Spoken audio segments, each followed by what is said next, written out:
நேராக நாங்கள் திருப்புகிறோம். எங்களுடைய சூழ்நிலைகளை முழுமையாய் நீர் அறிந்தவர். எங்களுக்கான வார்த்தைகளை உம்மிடத்திலிருந்து தான் எங்களுக்கு அனுப்பி வருகிறீர் இதுவரையிலேயும். ஆண்டவரே, அப்படிப்பட்ட அற்புதமான அந்த வார்த்தைகளுக்காக இந்த வேளையிலேயும் உம்முடைய முகத்தை நோக்கி நாங்கள் பார்க்கிறோம். ஆண்டவர் எங்களோடு பேசும் வார்த்தைகளை கொண்டு எங்களை உயிர்ப்பித்து எங்களை வழிநடத்தும்படி உம்முடைய முகத்தை நோக்கி நாங்கள் பார்க்கிறோம். இயேசுவின் நாமத்தில் பிதாவே, ஆமேன், ஆமேன், ஆமேன். உட்காரலாம். ரோமர் நிருபம் 8ஆம் அதிகாரத்தை எடுத்துக்கொள்ளலாம். ஒரு 2 வசனத்தை நாம் எல்லாரும் இணைந்து வாசிக்க போகிறோம். ரோமர் நிருபம் 8ஆம் அதிகாரத்தை எடுத்துக்கொள்ளுங்கள். நாம் எல்லாருக்கும் தெரிந்த வசனம் அது.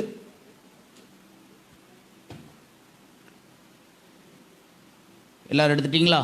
ரோமர் நிருபம் 8ஆம் அதிகாரம் 36வது வசனம் 37வது வசனத்தை நாம் இணைந்து வாசிக்க போகிறோம். வாசிக்கலாம் நாம் எல்லாரும்.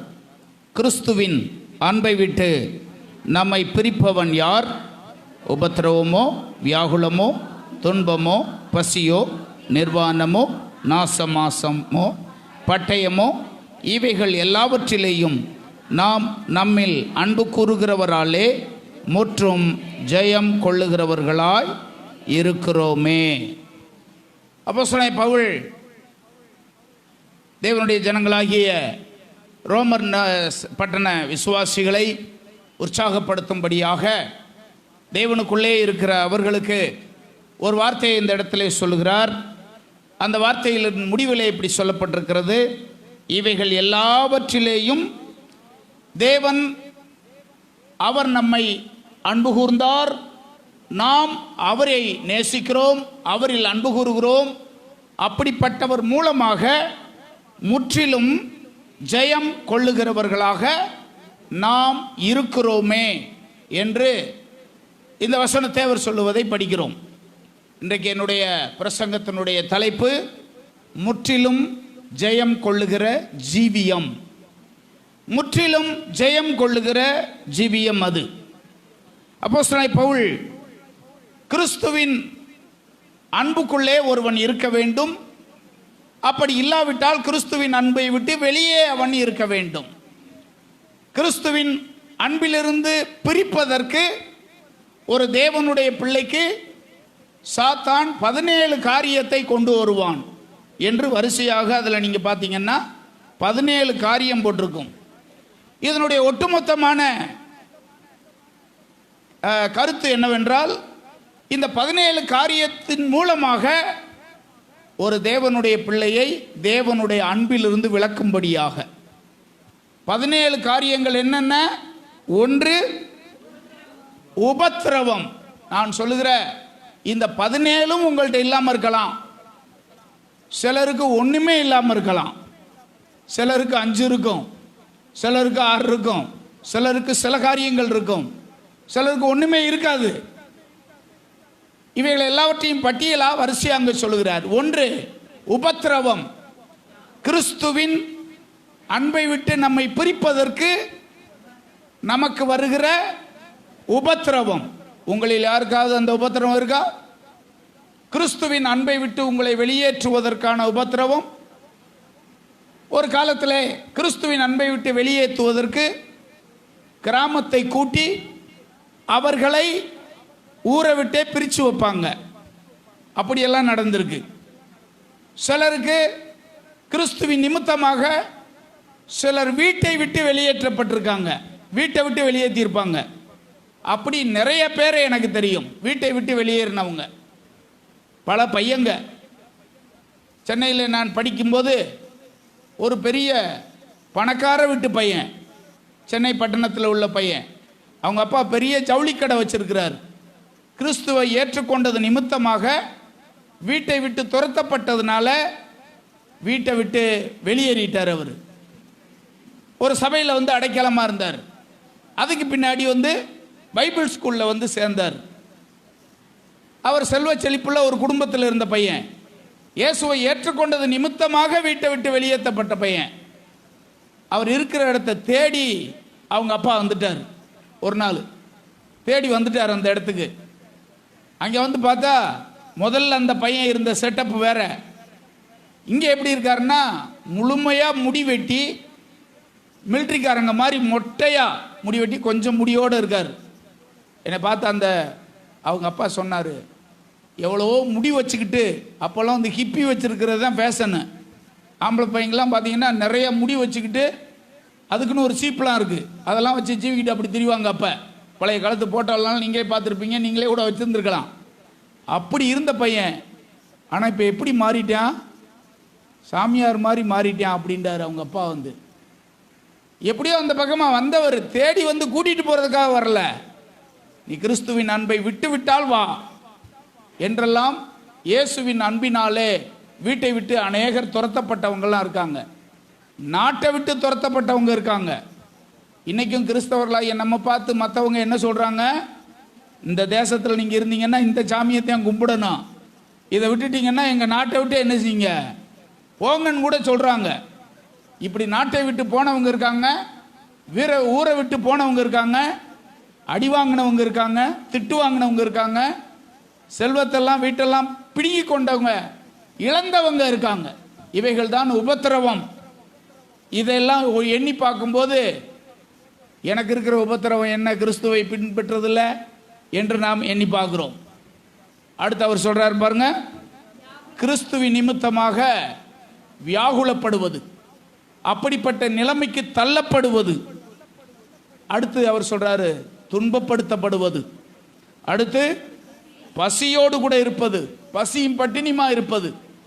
பெரும்பாலான ஊழியக்காரங்க அந்த காலத்தில் இது எல்லாத்தையும் அனுபவிச்சிருக்காங்க. நான் சின்ன பிள்ளையில் இருக்கும்போதெல்லாம் சாப்பாடு இல்லாமல் பட்டினியோடு இருக்கிற ஊழியக்காரங்களை பார்த்துருக்கேன். உபவாசம் அல்லாது சாப்பிட்றதுக்கு எதுவுமே என்ன செய்யாது, இருக்காது. அப்படியெல்லாம் ஜோம் பண்ணிக்கிற ஊழியக்காரங்களெல்லாம் நான் பார்த்துருக்கேன். அப்படிப்பட்ட நிலைமையெல்லாம் அவர்களுக்கு வந்திருக்கிறது. அது மாத்திரமல்ல, நிர்வாணப்படுத்தப்பட்டவங்க இருக்காங்க, நாச மோசத்துக்கு உட்பட்டவங்க இருக்காங்க, பட்டயத்துக்கு இரையானவங்க இருக்கிறாங்க, மரணத்துக்கு தள்ளப்பட்டவங்க இருக்காங்க. ஜீவனானாலும் தேவ தூதர்களானாலும் அதிகாரங்களானாலும் வல்லமைகளானாலும் நிகழ்காரியங்களானாலும் வருங்காரியங்களானாலும் உயர்வானாலும் தாழ்வானாலும் வேற எந்த சிருஷ்டியானாலும் நம்முடைய கர்த்தராகிய இயேசு கிறிஸ்துவினுடைய தேவனுடைய அன்பை விட்டு நம்மை பிரிக்க மாட்டாதென்று நிச்சயித்து நான் இருக்கிறேன். இவைகளெல்லாம் கிறிஸ்துவின் அன்பை விட்டு பிரிப்பதற்கு ஒரு தேவனுடைய பிள்ளைக்கு வரலாம். இப்படி வந்தாலும் ஒரு தேவனுடைய பிள்ளை தேவனுடைய பலத்தினால் முற்றிலும் ஜெயங்கொள்ள முடியும். கரங்களை உயர்த்தி ஆமென் சொல்லுங்க. இவ்வளவு பிரச்சனைகள் போராட்டங்கள் வந்தாலும் ஒரு தேவனுடைய பிள்ளை கிறிஸ்தவ ஜீவியத்தில் இந்த போராட்டத்திலிருந்து முற்றிலும் அவனால் ஜெயங்கொள்ள முடியும்.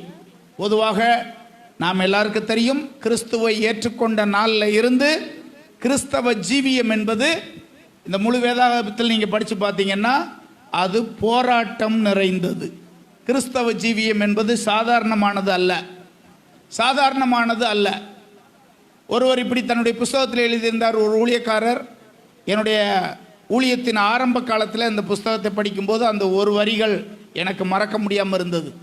ஊழியம் என்பது பனிச்சறுக்கு விளையாட்டு அல்ல, அது உயிரை தியாகம் வச்சு செய்கிற ஒரு சாதனை அப்படின்னு அந்த புஸ்தகத்தில் எழுதியிருந்தார். நான் ஊழியத்துக்கு வந்த புதுசில் அந்த புஸ்தகத்தை நான் படித்தேன். சிலர் விளையாட்டாக ஊழியத்துக்கு வர்றாங்க, அவர் அந்த புஸ்தகத்தில் அப்படி எழுதியிருந்தார். ஊழியம் என்பது என்ன கிடையாது, பனிச்சறுக்கு விளையாட்டு கிடையாது, அது உயிரை பணைய வைத்து செய்கிறதான ஒரு சாதனை என்று அவர் சொல்லியிருந்தார். கிறிஸ்தவ ஜீவியம் என்பது போராட்டம் நிறைந்தது. இந்த போராட்டத்தின் மூலமாக தேவன் நமக்கு வெற்றியையும் சிறந்த காரியத்தையும் கொடுப்பதற்கு தேவன் வாக்கு பண்ணியிருப்பதை நாம் அறிய முடியும். போராட்டம் நிறைந்த இந்த வாழ்வில் வெற்றி பெறுவதற்கு நிச்சயமாய் நாம் சில காரியங்களிலே போராட வேண்டியது அவசியமாக இருக்கிறது. இந்த பரிசுத்த வேதாகமம் இருக்கு பாருங்க, வெற்றி பெற்றவர்களையும் நமக்கு சொல்லுகிறது, தோல்வியை தழுவியவர்களையும் இது நமக்கு சுட்டி காண்பிக்கிறது.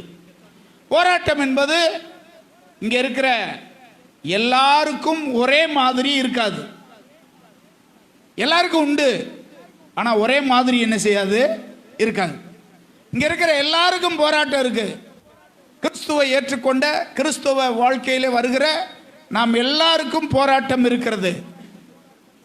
உங்களுக்கு ஒரு மாதிரியும், இன்னொருவருக்கு இன்னொரு மாதிரியும், எனக்கு ஒரு மாதிரியும், உங்களுக்கு ஒரு மாதிரியும், இப்படி மாறுதல் உண்டாகும்படியாக அல்லது மாறுதலோடு கூட எல்லாருக்கும் அந்த போராட்டம் இருக்கும். நம்மில் சிலர் இந்த கேள்வியை அடிக்கடி கேட்போம், எனக்கு மட்டும் ஏன் இப்படி, எனக்கு மட்டும் ஏன் இப்படி. என் அருகாமையில் ஒருத்தர் இருக்காரு, அவர் என்னை போல கஷ்டப்படுறவர் அல்ல, என்ன மாதிரி அவருக்கு கஷ்டம் கிடையாது, என்னை போல துன்பம் அவருக்கு அல்ல. என் நிலைமை யாருக்கும் வரக்கூடாது பாஸ்டர், ஆண்டவரே என் நிலைமை யாருக்கும் வரக்கூடாது ஆண்டவரே என்றெல்லாம் ஆண்டவரிடத்திலையும் பாஸ்டரிடத்திலையும் சொல்லிய பழக்கம் நம்மில் அநேகருக்கு உண்டு. போராட்டத்தை சந்தித்த வேதாகம புருஷர்களை நம்ம பார்த்தோம்னா ஏராளமான பேரை நாம் சுட்டி காண்பிக்கலாம். நீங்களே அறிந்திருப்பீர்கள், நீங்களே அந்த அவர்களை குறித்து நீங்களே அறிந்திருப்பீர்கள் நிச்சயமாக. அவர்களுக்கெல்லாம் வந்த போராட்டம் உங்களுக்கு எனக்கும் வராமலா போயிடும், நிச்சயமாய் வரத்தான் செய்யும். ஆனால் அவங்களுக்கு போல வராது, நமக்கு சற்று வித்தியாசமாக வரும். எப்படியோ இந்த போராட்டமான நேரத்திலேயும் இந்த போராட்டத்துக்கெல்லாம் என்ன காரணம் என்றால், எப்படியாவது கிறிஸ்துவின் அன்பை விட்டு நம்ம என்ன செய்யணும், பிரிக்கணும். கிறிஸ்துவின் அன்பை விட்டு பிரிந்து விட்டால் நிச்சயமா உங்களுக்கு போராட்டமே என்ன செய்யாது, இருக்காது. கிறிஸ்துவின் அன்பை விட்டு நீங்கள் பிரிந்து விட்டால் இந்த போராட்டம் உங்களுக்கு நிச்சயமா இருக்காது. ஆனால் கிறிஸ்துவின் அன்புக்குள்ளே நீங்கள் இருந்தால் எப்படியாவது உங்களை கிறிஸ்துவின் அன்பிலிருந்து பிரிப்பதற்கு சாத்தான் உங்களோடு கூட போராடி கொண்டே இருப்பான். எது வரைக்கும் போராடுவான்? சாகிற வரைக்கும் உங்களோட போராடிக்கிட்டே இருப்பான். சாகும் வரை உங்களோடு இந்த போராட்டம் இருந்து கொண்டே இருக்கும். ஆபிரகாம் தேவனால் அழைக்கப்பட்டவன், ஆனால் ஏராளமான போராட்டங்களை அவன் தன்னுடைய ஜீவியத்திலே சந்திக்க வேண்டியிருந்தது. ஈசாக்கு வாக்குத்தத்தம் பண்ணப்பட்டு பிறந்தவன், போராட்டங்கள் ஏராளமானதை அவன் சந்திக்க வேண்டியிருந்தது. அவன் கிணறு வெட்டுவான், துறவு வெட்டுவான், இன்னொருத்தங்க வந்து அதை தூர்த்து போடுவார்கள். அவன் ஒரு இடத்துல போவான், இன்னொருத்தங்க சேனையோடு வந்து அவனோடு யுத்தத்துக்கு வருவாங்க. இவர்கள் எங்கே அப்படி போவதில்லை. இப்படியெல்லாம் நடந்ததை நாம் இவர்கள் சரித்திரத்தில் நம்ம பார்க்கிறோம். யாக்கோபு வாழ்க்கையில் எத்தனையோ போராட்டங்களை சந்தித்தவன். தகப்பனோடு சகோதரனோடு தனிமைப்படுத்தப்பட்டு வித்தியாசமான பிரச்சனைகளை சந்தித்தவன் யாக்கோபு. அவனுடைய குமாரன் யோசேப்பு, அவனும் ஏராளமான போராட்டங்களை சந்தித்தவன், ஏராளமான பிரச்சனைகளை மேற்கொண்டவன். அதற்கு பிற்பாடு ஒரு 400 வருஷம் கழிச்சு மோசே பிறக்கிறான். இந்த மோசையும் கூட நீங்க பாத்தீங்கன்னா தேவ தரிசனம் பெற்றவன், ஊழிய அழைப்பு பெற்றவன். அவனுக்கு விரோதமாய் போராட்டம் இருந்ததா இல்லையா? ஏராளமான போராட்டங்களை மோசேயும் சந்தித்தான். தேவனுக்கு விரோதமாய் கூடிய அந்த கூட்டம் மோசேக்கு விரோதமாகவும் எதிர்த்து நின்றதாக என்னாகமம் 26ஆம் அதிகாரம் 9ஆம் வசனத்தில் போட்டிருக்கு. அந்த கூட்டத்தினர் கர்த்தருக்கு விரோதமாய் போராட்டம்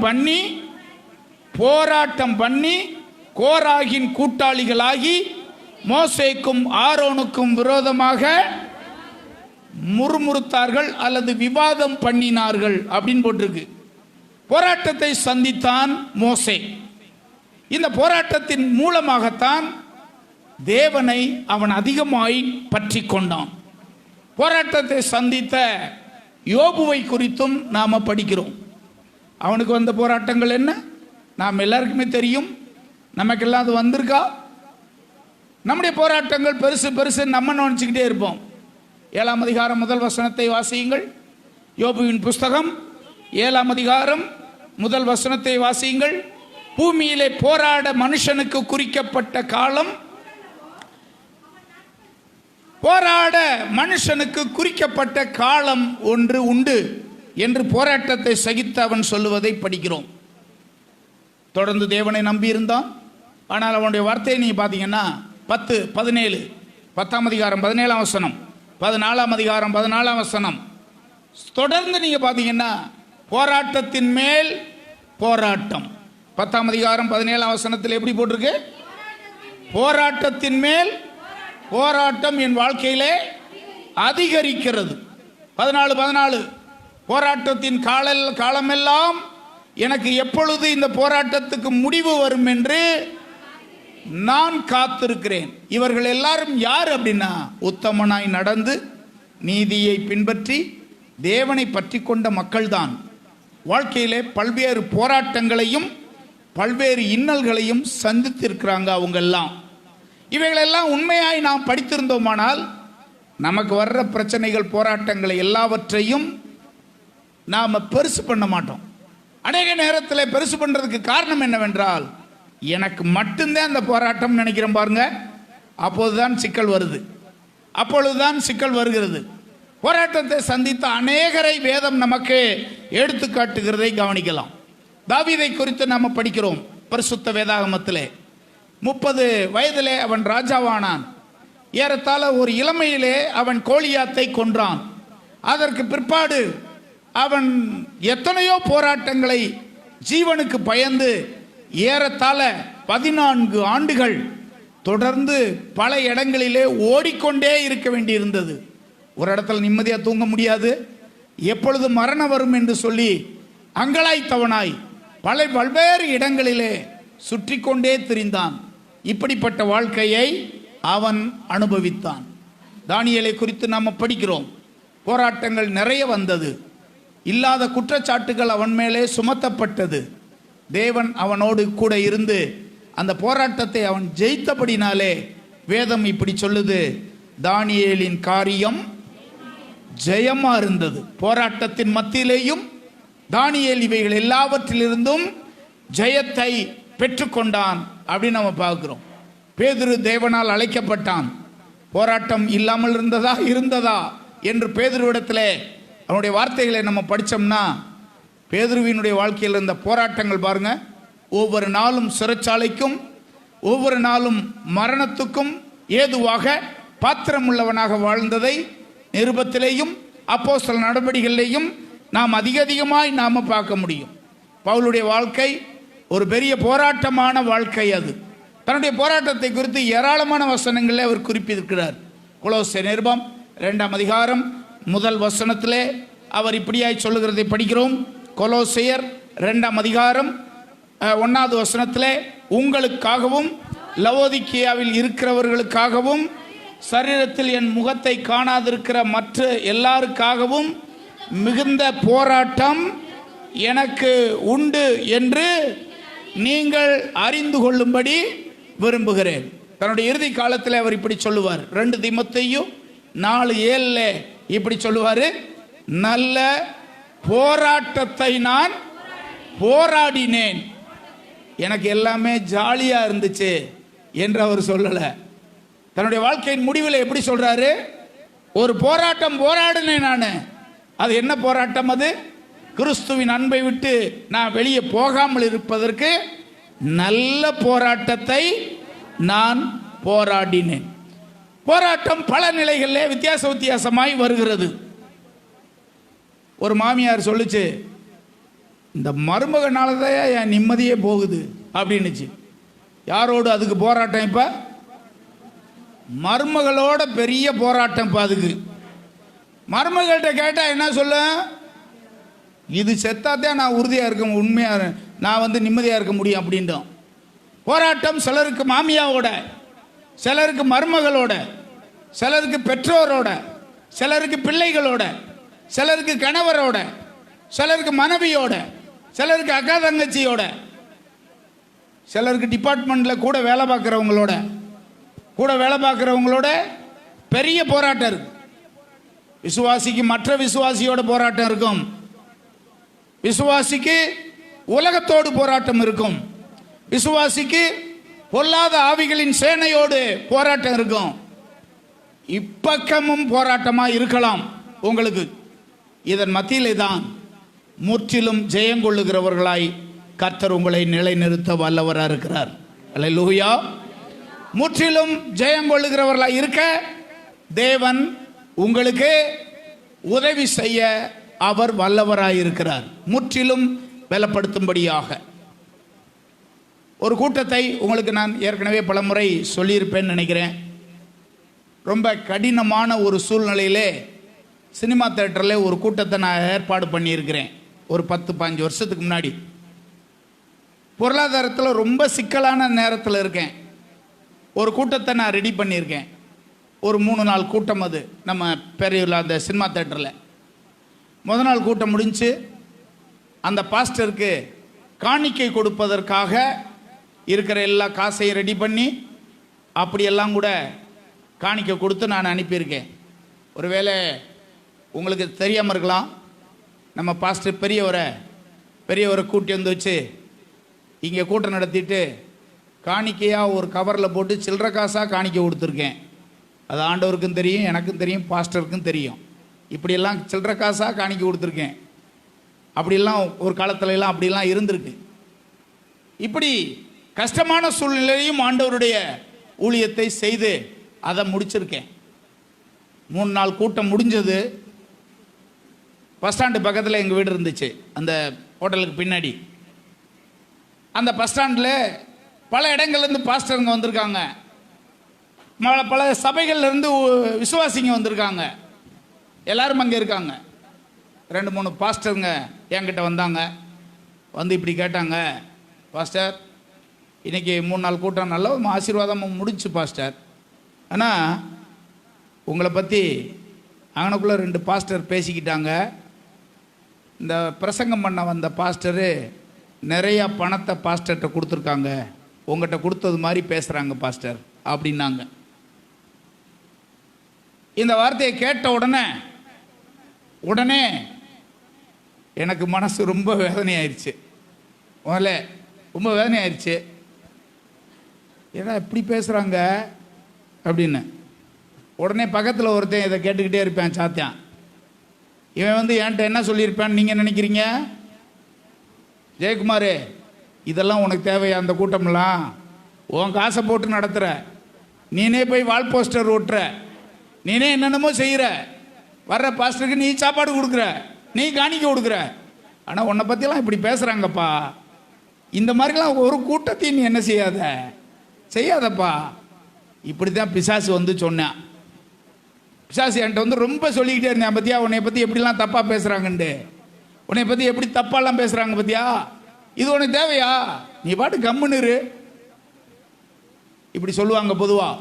small ministry small problem, big ministry big problem, no ministry no problem. ஆண்டவருக்காக எதையாவது செய்ய வேண்டும் என்று நீங்கள் எழுந்திருச்சிங்கன்னா சாத்தான் முதல்ல உங்களை குற்றஞ்சாட்டுவதற்கு ஆட்களை எழுப்புவான். இந்த போராட்டத்தை நம்ம என்ன செய்யணும்? ஜெயிக்கணும். அன்றைக்கு மத்தியானத்தில் ஒரு புஸ்தகம் என் கையில் கிடச்சிச்சு. அன்றைக்கு சாயந்தரம் தான் இது நடக்குது. அன்றைக்கி மத்தியானத்தில் ஒரு புஸ்தகம் என் கையில் கிடைக்கிது. அந்த புஸ்தகம் ஜேம்ஸ் ஊழியம் செய்கிற அண்ணன் அகஸ்டின் ஜெபக்குமார் அவங்க எழுதின புஸ்தகம். அந்த புஸ்தகத்தை வாங்கினேன். ஒருத்தர் எனக்கு கொடுத்தாரு. அந்த புஸ்தகத்தை வாங்கினேன். அதனுடைய தலைப்பு என்னன்னா, ஆயத்தமாக்கப்படும் தலைவன். ஒரு தலைவனை ஆண்டவர் எப்படி ஆயத்தமாக்குகிறார். அந்த தலைப்பை மட்டும் பார்த்துட்டு அதோட என் பேக்கில் வச்சுட்டேன் அந்த புஸ்தகத்தை. எல்லா வேலையும் முடிஞ்சு எங்கள் வீட்டுக்காரமாட்ட இந்த விஷயத்தை நான் சொல்லலை, யார்ட்டையும் சொல்லலை. கூட்டம் முடிச்சுட்டு எல்லோரும் போயிட்டாங்க. ஆனால் சில ஊழியக்காரங்க இப்படிலாம் பேசுகிறாங்க. அன்று இரவில் நான் போய் சாப்பிட்டுட்டு பேக் எடுத்து அந்த புஸ்தகத்தை தான் திறந்தேன். அந்த புஸ்தகம் தற்செயலாக எனக்கு கிடைக்கல, அது ஆண்டவரே என் கையில் கொண்டாந்து கொடுத்தாரு. அதை இன்றைக்கி யோசிச்சு பார்க்குறேன், அதை கொடுத்தது யாருன்னு எனக்கு சரியாக ஞாபகம் இல்லை. அந்த புஸ்தகத்தை என் கையில் கொடுத்தது ஆண்டவரே கொடுத்தாரு. அன்று இரவு அது ஒரு பெரிய புஸ்தகம், ஒவ்வொரு பக்கமாக நான் படிக்கிறேன். ஆண்டவரே என்கிட்ட பேசுகிறார். அதில் அந்த புஸ்தகத்தின் மூலமாக ஒரு தலைவனை ஆண்டவர் எப்படி ஆயத்தம் பண்ணுகிறார். ஒரு தலைவன் ஆயத்தமாக்கப்படுகிற சூழ்நிலை எவைகளெல்லாம், என்னென்ன காரியங்கள்லாம் அவன் சந்திக்க வேண்டியிருக்கும், என்னென்ன போராட்டங்கள் அதில் சந்திக்க வேண்டியிருக்கும் என்றெல்லாம் அதில் எழுதுறார். அந்த புஸ்தகத்தை இந்த இரவில் அப்படியே படித்து முடித்தேன். அப்பொழுது ஒன்றை அறிந்து கொண்டேன். இந்த பிசாசு சொன்னேன் பார்த்தீங்களா, இதெல்லாம் உனக்கு வேணாம்னு, அவனை ஜெயிப்பதற்கு ஆண்டவர் அந்த நாளில் எனக்கு பலன் கொடுத்தார். அதற்கு பிற்பாடும் பல கூட்டங்கள் நடத்துவதற்கு ஆண்டவர் கிருபை பாராட்டினார். போராட்டம் சத்ருவோடு நிச்சயமாக இருக்கும்.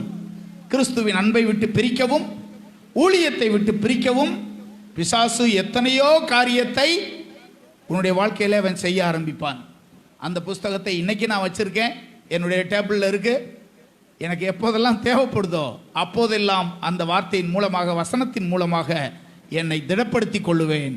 கிறிஸ்துவின் அன்பை விட்டு ஒன்றும் என்னை பிரிக்க முடியாது.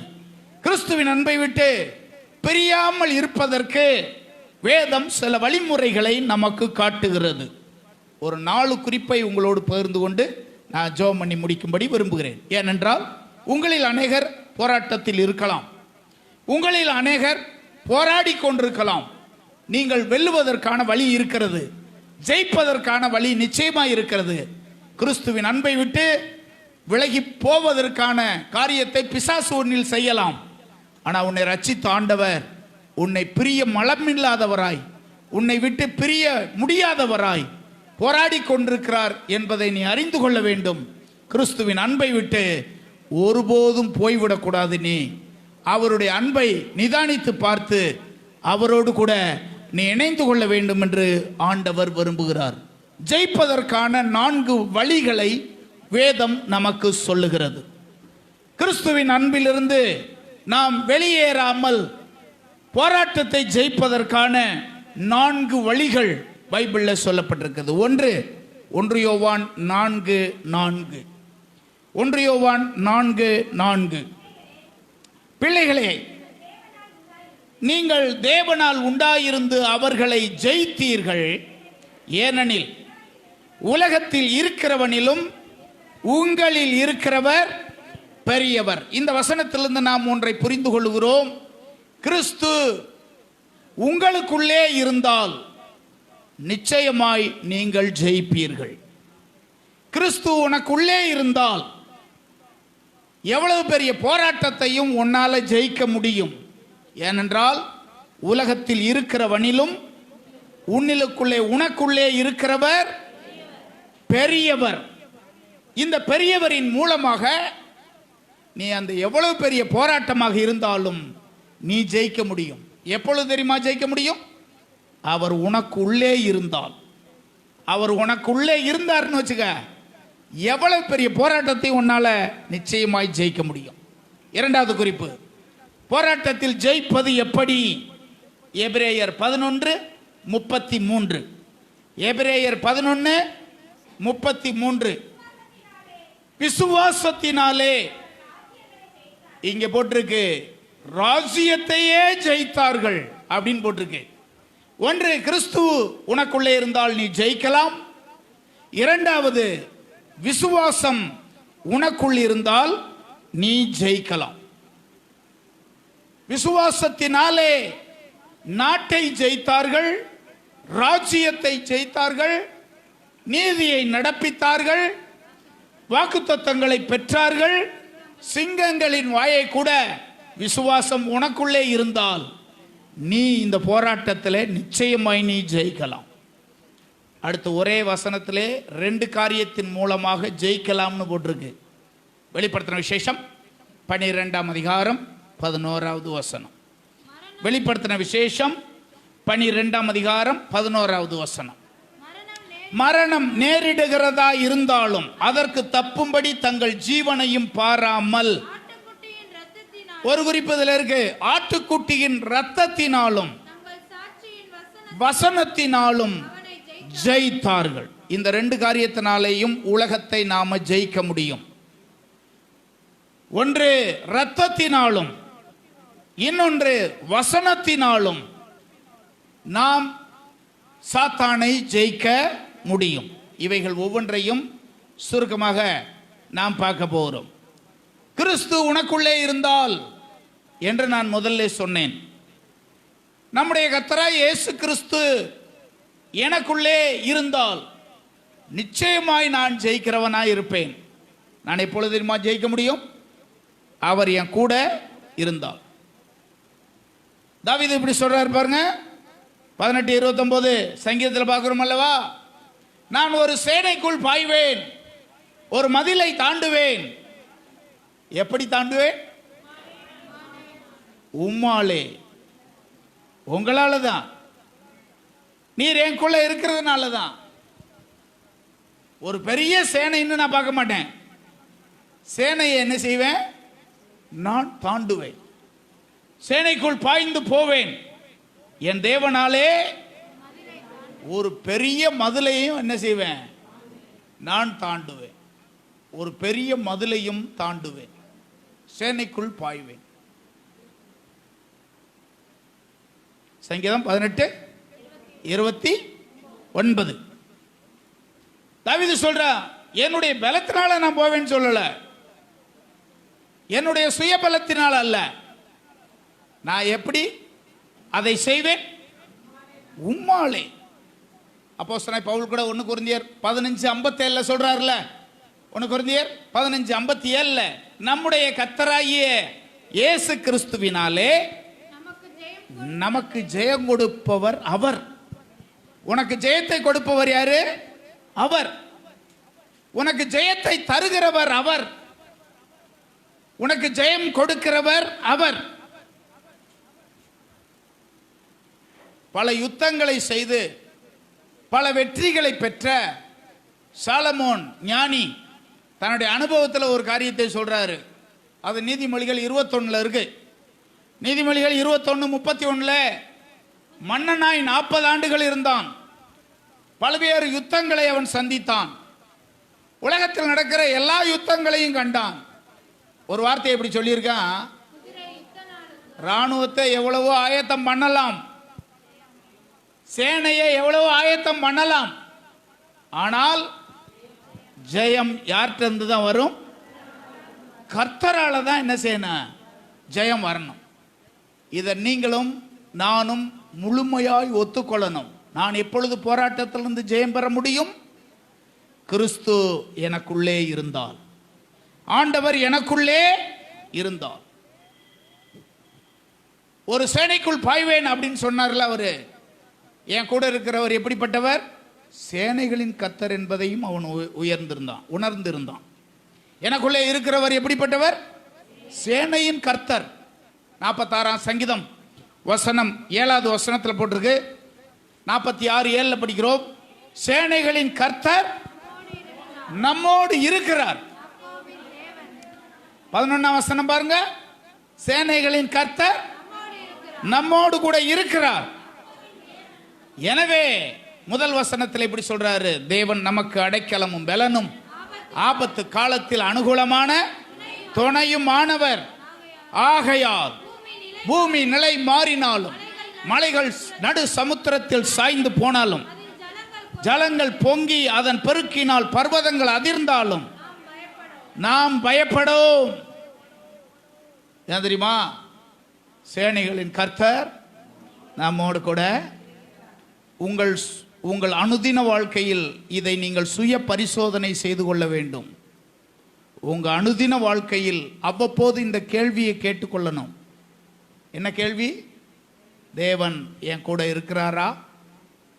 தேவன் என் கூட இருக்காரா? இப்ப தேவன் என் கூட இருக்காரா? இப்ப இங்க இருக்கிற எத்தனை பேர் அதை நீங்கள் யோசியுங்கள், அதை உறுதிப்படுத்துங்கள்.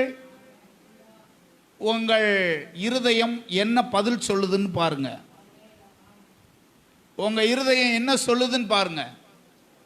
தேவன் உங்க கூட இருக்காரா? உங்க கூட ஆண்டவர் இருக்கிறத நீங்க உணர்றீங்களா? உங்க கூட தேவன் இருப்பதை உணர்றீங்களா? எல்லா நேரமும் தேவன் தம்முடைய பிள்ளைகளோடு இருக்கும்படி விரும்புகிறார். அவருடைய விருப்பம் இப்படி, நான் உன்னை விட்டு விலகுவதும் இல்லை, ஆனால் நீங்களா நினைச்சா விலகி போகலாம். நீங்கள் விரும்பினால் அவரை விலக்கி விட்டு போகலாம். நீங்கள் விரும்பினால் அவரை தள்ளிட்டு நீங்க போகலாம். இப்பொழுது இங்கே உட்கார்ந்திருக்கிற நீங்கள் ஒரு காரியத்தை உறுதிப்படுத்துங்கள். தேவன் உங்களோடு கூட இருக்கிறாரா? போராட்டத்தில் உங்களுக்கு வெற்றி வேண்டுமானால், இயேசு சொன்னார், என்னால் அன்றி உங்களால் ஒன்றும் செய்ய முடியாது. என்னால் அன்றி உங்களால் ஒண்ணுமே செய்ய முடியாதுன்னு இருக்காரு. போராட்டத்தில் வெற்றி வேண்டுமானால் அவரை அன்றி நீங்க எப்படி ஜெயிக்க முடியும்? அவர் இல்லாமல் நீங்க எப்படி வெற்றி பெற முடியும்? அப்போஸ்தலனாகிய பவுல் இப்படி சொல்கிறார், நம்முடைய கர்த்தராகிய கிறிஸ்துவினாலே நமக்கு ஜெயம் கொடுக்கிற தேவனுக்கு. ஞானி இப்படி சொல்கிறார், குதிரை யுத்த நாளுக்காக ஆயத்தமாக்கப்படும், ஜெயம் அவரிடத்திலிருந்தான் எனக்கு. தேவன் உங்களோடு இல்லாவிட்டால் உங்களுக்கு பலன் இருக்காது, உங்களுக்கு தைரியம் இருக்காது, உங்களிடத்தில் விசுவாசம் இருக்காது, உங்களிடத்தில் நம்பிக்கை இருக்காது, உங்களிடத்தில் எதிர்காலத்தை குறித்ததான ஒரு பெரிய நம்பிக்கை உங்கள்கிட்ட இருக்காது. தேவன் உங்களிடத்தில் இல்லாவிட்டால் நீங்கள் கைவிடப்பட்ட நிலைமையை உணர்வீர்கள். தேவன் உங்களிடத்தில் இல்லாவிட்டால் எனக்கு உதவி செய்ய யாருமே இல்லை என்று எண்ணுவீர்கள். ஆனால் கர்த்தர் என் கூட இருக்கிறார் என்பதை நீங்கள் அறிந்தால் யார் என்னை கைவிட்டாலும் நீங்க கவலைப்பட மாட்டீங்க. கர்த்தர் என் கூட இருக்காரு என்பதை நீங்க உணர்ந்தால் எது உங்களை விட்டு போனாலும் சரிதான், நீங்க கவலைப்படவே மாட்டீங்க. எது உங்கள்கிட்ட இல்லைனாலும் சரிதான், இருக்கிறத போல இருப்பீங்க. நீங்க எது இல்லாட்டாலும் ஆண்டவர் என் கூட இருந்தா எப்படி நீங்க இருக்க முடியும்? இருக்கிறது மாதிரி என்ன செய்யலாம்? நிச்சயமா இருக்க முடியும். இப்பொழுது நாம் உறுதிப்படுத்திக் கொள்ள வேண்டியது என்ன? அவர் என் கூட இருக்கிறாரா என்று உறுதிப்படுத்திக் கொள்ளணும். அவர் என் கூட இருக்கிறாரா? அவர் உங்க கூட இருந்தால் 34:10 யாத்ராகமத்தில் ஆண்டவர் சொன்னாரு, கடைசி வரி மோசேட்ட இப்படி சொல்லுவாரு, அவர் உங்க கூட இருந்தால் கடைசி வரி இப்படி போட்டிருக்கும், உன்னோட கூட இருந்து, உன்னோட நான் இருந்தால் நான் செய்யும் காரியம் எப்படிப்பட்டதா இருக்கும்? அவர் கூட இருந்துட்டா போதும். அவர் உன் கூட இருந்தா நீ எண்ணிராதவைகளை உனக்கு அவர் செய்வார். நீ எதிர்பார்க்காததை செய்வார். காற்றையும் காண மாட்டாய், மழையும் காண மாட்டாய். உன் வீட்டை அவர் ஆசீர்வதிப்பார், உன் குடும்பத்தை ஆண்டவர் ஆசீர்வதிப்பார், உன் பிள்ளைகளை ஆண்டவர் ஆசீர்வதிப்பார். ஆனால் அவர் கூட இருந்தால் தான். அவர் கூட இருந்துட்டாருன்னு வச்சுக்கோங்க, தேவன் உங்களுக்காக இருந்து அந்தரங்கத்தில் கிரியை செஞ்சுக்கிட்டே இருப்பார். அவர் இருக்கிறது யாருக்கும் தெரியாது, உனக்கு தெரியும்.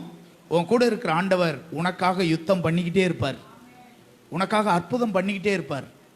நீ இருக்கிற டிபார்ட்மெண்ட்லையும் சரி, நீ இருக்கிற இடத்துலையும் சரி, உன்னுடைய வாழ்க்கையில் எல்லா நேரத்திலையும் உனக்கான அற்புதத்தை அவர் நிச்சயமாய் செய்து கொண்டே இருப்பார். இப்பொழுது என்ன முக்கியமானது? உன் கூட அவர் இருக்கிறத உறுதிப்படுத்திக்கொள். அவர் உன் கூட இருக்கிறத உறுதிப்படுத்திக்கொள். உன் கூட அவர் இருப்பதற்கு என்ன தடையா இருக்குன்னு பாரு. அவைகளை அகற்றி போடுவதற்கு இன்றைக்கு ஒரு முடிவெடு. அவர் உன் கூட இருக்க விரும்புகிறார். உன் இருதயத்திலே ராஜாவாய், உன் உள்ளத்திலே அவர் அரசனாய், உனக்கு தொலையானலாய் உன்னோடு கூட இருக்கும்படி அவர் விரும்புகிறார். அவர் இருப்பதற்கு எது உனக்கு தடையா இருக்கோ அவைகளை அகற்றி போடுவதற்கு இன்றைக்கு ஒரு முடிவெடு. அதை அகற்றி போடுவதற்கு நீ சம்மதம் தெரிவி ஆண்டவர்கிட்ட. நீர் தான் எனக்கு வேண்டும் ஆண்டவரே, நீர் என் கூட இருக்க நான் விரும்புகிறேன், நீர் இல்லாவிட்டால் நான் ஒன்றும் செய்ய முடியாது என்று ஆண்டவர் பக்கம் நீ திரும்பினால் அவர் உனக்குள்ளே வருவார், உன்னிடத்தில் அவர் வீற்றிருப்பார். உனக்காக பயங்கரமான காரியத்தை உன் வீட்டில் அவர் செய்வார், அற்புதமான காரியத்தை அவர் செய்வார், உன் குடும்பத்துக்கு செய்வார், உன் கணவருக்கு, பிள்ளைகளுக்கு தம்முடைய வல்லமையான செயல்களை வெளிப்படுத்தி உனக்காக காரியங்களை அற்புதமாய் அவர் செய்வார். ஹல்லேலூயா. கிறிஸ்து உனக்குள் இருப்பதை அவ்வப்போது நீ உறுதி செய்து கொள்ள வேண்டும். கிறிஸ்து உனக்குள் இல்லாவிட்டால் வேற ஏதோ ஒன்று இருக்கும். அது இருந்தால் உன் உள்ளத்தை எதிர்கால நம்பிக்கை உனக்கிட்ட இருக்காது, உன் உள்ளத்தில் விசுவாசம் இருக்காது, நம்பிக்கை இருக்காது, ஆண்டவருடைய வார்த்தை இருக்காது, தேவனுடைய சத்தம் இருக்காது, எதுவுமே இருக்காது. வாழ்க்கையின் பல்வேறு கேள்விகள் இருக்கும். ஆனால் ஆண்டவர் மட்டும் உன் கூட இருந்தார்னா எல்லா கேள்விக்கும் அவர் பதில் கொடுப்பார். ஆண்டவர் உன் கூட இருந்தார்னா அவரே அற்புதமாய் அதிசயமாய் உன்னை நடத்துவார். அற்புதமாய் அதிசயமாய் உன்னை நடத்துவதை நீ நிச்சயமா பார்க்க முடியும். என் வாழ்க்கையில் நடக்கிற ஒவ்வொரு காரியத்தையும் ஒவ்வொரு சம்பவங்களையும் பார்க்கும்போது ஆண்டவர் கூட இல்லாவிட்டால், தேவன் கூட இல்லாவிட்டால், ஆண்டவரிடத்தில் நான் இப்படியாய் சொல்லுவதுண்டு, ஆண்டவரே இந்த காரியத்தில் நீர் கூட இல்லாவிட்டால், நீர் மாத்திரம் கூட இல்லாவிட்டால் எதையுமே எங்களால் செஞ்சிருக்க முடியாது. நீர் கூட இருந்ததுனால இத்தனை காரியத்தை நிறைவேற்றி முடித்திருக்கிறீர். நான் சிறுவனாக இருந்தபோது அப்போ அந்த பாஸ்டர் ஒரு பெரிய வசதி படைத்தவர். ஊழியத்து நிமித்தமாக எல்லாத்தையும் விட்டுட்டு வந்துட்டார். வீடு வாச எல்லாத்தையும் விட்டு வந்துட்டார். வசதியானவர். ஜனங்கள்கிட்ட இப்படி சொல்லுவார், நான் சொன்னால் நீங்கள் நம்ப மாட்டீங்க, விசுவாசிங்க யாரும் பேங்க்ல அக்கௌண்ட் ஓப்பன் பண்ணக்கூடாதுன்றார். காரணம் என்ன? இயேசு வந்துட்டாருன்னா அந்த பணம் யாருக்கு போயிடும்? பேங்க்ல போட்டு வச்சுருந்தீங்கன்னா அந்த பணம், அந்த காலத்தில் அப்படிலாம் அப்படி ஒரு விசுவாசத்தில் இருந்தாங்க அவங்க. ஆஸ்பத்திரிக்கே போகாமல் செத்தவங்க நிறைய பேர் இருக்காங்கம்மா. ஆஸ்பத்திரிக்கே போக மாட்டாங்க. சாக பிழைக்க கிடந்தாலும் ஆஸ்பத்திரிக்கு தூக்கிட்டு போக மாட்டாங்க. ஆண்டவர் சமூகத்தில் போட்டு சர்ச்சில் போட்டு ஜெபம் பண்ணியிருப்பாங்க, அங்கேயே செத்து போயிட்டாங்க. அந்த கோஷ்டியோடு சேர்ந்தது எங்கள் அம்மா. வியாதி வந்த போதும் பலவீனம் வந்த போதும் ஆஸ்பத்திரிக்கு போயிருந்துச்சுன்னா அது சாகிற வயசு கிடையாது, நல்லா இருந்திருக்கும். ஆனாலும் தூக்குறீங்க, அந்த பையங்கள்லாம் தூக்கியிருக்காங்க. கடைசி நேரத்தில் என்னை நரகத்துக்கு அனுப்பிடாதீங்கப்பா, என்னை விட்டுருங்கப்பாண்டுச்சு. அதனால தான் அவங்க போட்டாங்க அப்படியே. அந்த மாதிரி ஆட்கள்கிட்டெல்லாம் அது சத்தியத்தை கேட்டவங்க. அவங்க நமக்கு நம்ப முடியாத பல விசித்திரமான காரியங்கள்லாம் அவங்க செய்வாங்க. அப்படி தான் இருப்பாங்க. ப்ரெக்னென்ட் ஆயிடுச்சு, இப்போ குழந்தை பிறக்க போது, ஆஸ்பத்திரிக்கே போகாமல் ஒரு சிஸ்டரை ஒரு ரூமில் போட்டு சில விசுவாசிகளே இருந்து 3 நாளைக்கு பின்னாடி பிரசவம் நடக்குது. எப்படிலாம் இப்படிலாம் நடந்திருக்கு, நான் பார்த்துருக்கேன். அந்த பிறந்த அந்த பையன் இப்போ ஊழியத்தில் இருக்கார். அந்த பையன் எனக்கு தெரியும். எங்கள் அம்மா இன்னும் 2-3 சகோதரிங்க விசுவாசிங்க தான் போய் பிரசவத்தில் இருக்காங்க 3 நாளாக. அது கொஞ்சம் விசித்திரமான நம்பிக்கை, விசித்திரமான விசுவாசம் அது. அதனால தான் நாங்கள் எங்கள் பிள்ளைகளுக்கெல்லாம் ஊசி போடாதது போடும்போது எங்கள் அம்மா என்னை முறைச்சி பார்க்கும், நீலாம் ஒரு ஊழியக்காரன், சரி லேசாக காய்ச்சல் வந்து ஆஸ்பத்திரி தூக்கிட்டு போகிற, நீ எப்படி பிரசங்கம் பண்ண போகிற அப்படின்னு என் கூட பயங்கரமான சண்டையை போடுவோம் எங்கள் அம்மா. இதெல்லாம் ஒரு காலத்தில் அவங்க வளர்ந்து வந்த முறை வேற. அப்படிலாம் இருப்பாங்க. இப்படிலாம் நடந்திருக்கு. கல்யாணத்துக்கு முன்னாடி, எங்கள் கல்யாணத்துக்கு முன்னாடி சுத்தமாக காசு கிடையாது. ஏன்னா அவங்களுடைய நம்பிக்கை மகனுக்கு கல்யாணம் ஆகாது, ஏசு என்னஞ்சிருவார், இருக்கிற கொஞ்சம் கொஞ்சம் இடம் அது இது கிடந்ததெல்லாம் எல்லாத்தையும் விற்றுட்டாங்க. அந்த மாதிரி தான் அப்போ இருந்தாங்க. வீட்டுக்கு கொஞ்சம் இடமும் அது மட்டும்தான் கிடக்கு. இப்போ கொஞ்சம் மரங்கள்லாம் இருந்துச்சு, எல்லாத்தையும் கூட விற்றுட்டாங்க. அந்த பாஸ்டரே விற்றுட்டாரு. அப்போ சொல்ல முடியாது என்ன போட்டிருக்கு, காணியாச்சி பூரா வித்தாங்கன்னு போட்டிருக்கா, வாங்கினாங்கன்னு போட்டிருக்கா. அந்த மாதிரி அவங்க இருந்தாங்க. இப்போ கல்யாணம் வந்துருச்சு. ஆனால் எங்கள் அம்மா அப்பா கல்யாணத்தை பற்றி பேசும்போது பொண்ணு பார்க்குற இடத்துல எதையும் வாங்கக்கூடாதுன்னு அப்போவே முடிவு பண்ணோம். அப்படி போய் எனக்கு எதுவுமே வேணாம்னு சொன்னோன்னா பொண்ணு வீட்டில் யோசிப்பாங்களா இல்லையா, இவன் நல்ல பையெல்லாம் மெண்டலாவேன், ஒன்றுமே வேணாம்ன்றாங்களே, என்ன கண்டிஷன் இவனுக்கு, ஆள் நல்ல மாப்பிள்ளை தானா, என்ன பிரச்சனையான ஆள், இதெல்லாம் பொண்ணு வீட்டில் யோசிப்பாங்கள்ல. நம்ம வீட்டிலே வந்து ஒன்றுமே வேணாங்க, பொண்ணை மட்டும் கொடுங்கன்னா மாப்பிள்ளையா 5 தரம் திரும்பி பார்ப்போம், என்ன கை நொண்டியா கால் நொண்டியா, என்ன காது கேட்காதா கண்ணு தெரியாதா, என்னன்னு பார்ப்போமா பார்க்க மாட்டோமா, பார்ப்போம். அந்த மாதிரி தான் என்னை எப்படி பார்த்தாங்களோ தெரியல. இந்த பாஸ்டர் சொல்லியாச்சு, எனக்கு ஒன்று வேணாமா, பொண்ணு மட்டும் கொடுத்தா போதும்டாச்சு. கல்யாணத்துக்கு செலவு பண்ணணும்ல, கையில் ஒரு காசுமே இல்லை. எங்கள் ஊர் வழக்கப்படி அங்கே உள்ளதுபடி ரொம்ப ஏழையாக இருந்தாலும் அங்கே மட்டன் தான் போடுவாங்க. எங்கள் ஏரியாவில் மட்டன் போடாமல் கல்யாணமே அங்கே நடக்காது. கடைசி நேரத்தில் கர்த்தர் அற்புதங்கள்லாம் பண்ணார். என் கல்யாணத்துக்கு வந்தவங்க தெரியும், ராமர் பிரதர் வந்தார், பவுன் மேரி சிஸ்டர் வந்தாங்க. இவங்க 2 பேர் தான் வந்தவங்களில் இங்கே இருக்காங்க 2 பேர். அப்போது 3-4 ஆடு போட்டு மட்டன் போட்டு எல்லாத்துக்கும் சாப்பாடு கொடுத்தோம். கர்த்தர் ஒரு பெரிய அற்புதத்தை என்ன செஞ்சார், அப்போ கூட பண்ணார். அந்த மாதிரி தான் செஞ்சார். இது எதுக்காக நான் சொல்கிறேன்னா, அற்புதமான தேவன் எதுவுமே இல்லாத நேரத்திலையும் உனக்கு ஒரு அற்புதமான காரியத்தை நிச்சயமாக செய்வார். ஆண்டவர் உன் கூட இருந்தால் அதுக்கு பின்னாடி ஒவ்வொரு காரியத்திலையும், பிள்ளைகள் படிப்பிலிருந்து ஒவ்வொரு காரியத்திலையும், இந்த ஆலயம் கட்டினதுலேருந்து எல்லாம் செஞ்சதுலேருந்து அவர் கூட இருந்தால் நிச்சயமாக எல்லா காரியத்தையும் ஆண்டவரே நிறைவேற்றுவார். எனக்கு மாத்திரம் இல்லைம்மா, ஆண்டவர் உன் கூட இருந்தாலும் உனக்காகவும் தம்முடைய வல்லமையை நிச்சயமாக வெளிப்படுத்தி ஆண்டவர் செய்வார். இதில் முக்கியமான காரியம் என்ன, என் கூட ஆண்டவர் இருக்காரா? ஒரு நாளைக்கு குறைஞ்சபட்சம் 7 தரமாவது நம்ம கேட்கணும், நாமே கேட்டுக்கிறணும். ஆண்டவர் என் கூட இருக்காரா? இப்போ ஆண்டவரே, அவர் உன் கூட இருக்கிறத நீ உறுதிப்படுத்தி கொண்டால் நீ தைரியமாக இருக்கலாம், நம்பிக்கையாக இருக்கலாம். கர்த்தர் என் கூட இருக்கிறார், உமாலே இந்த பிரச்சனையை நிச்சயமாக நான் தாண்டுவேன். நான் மட்டும் கிடையாது, நீர் என் கூட இருக்கிறீர், என்னை பலப்படுத்துவீர், எனக்கு உதவி செய்வீர். இந்த நம்பிக்கையோடு கூட ஒவ்வொரு நாளும் நீ வாழ முடியும்.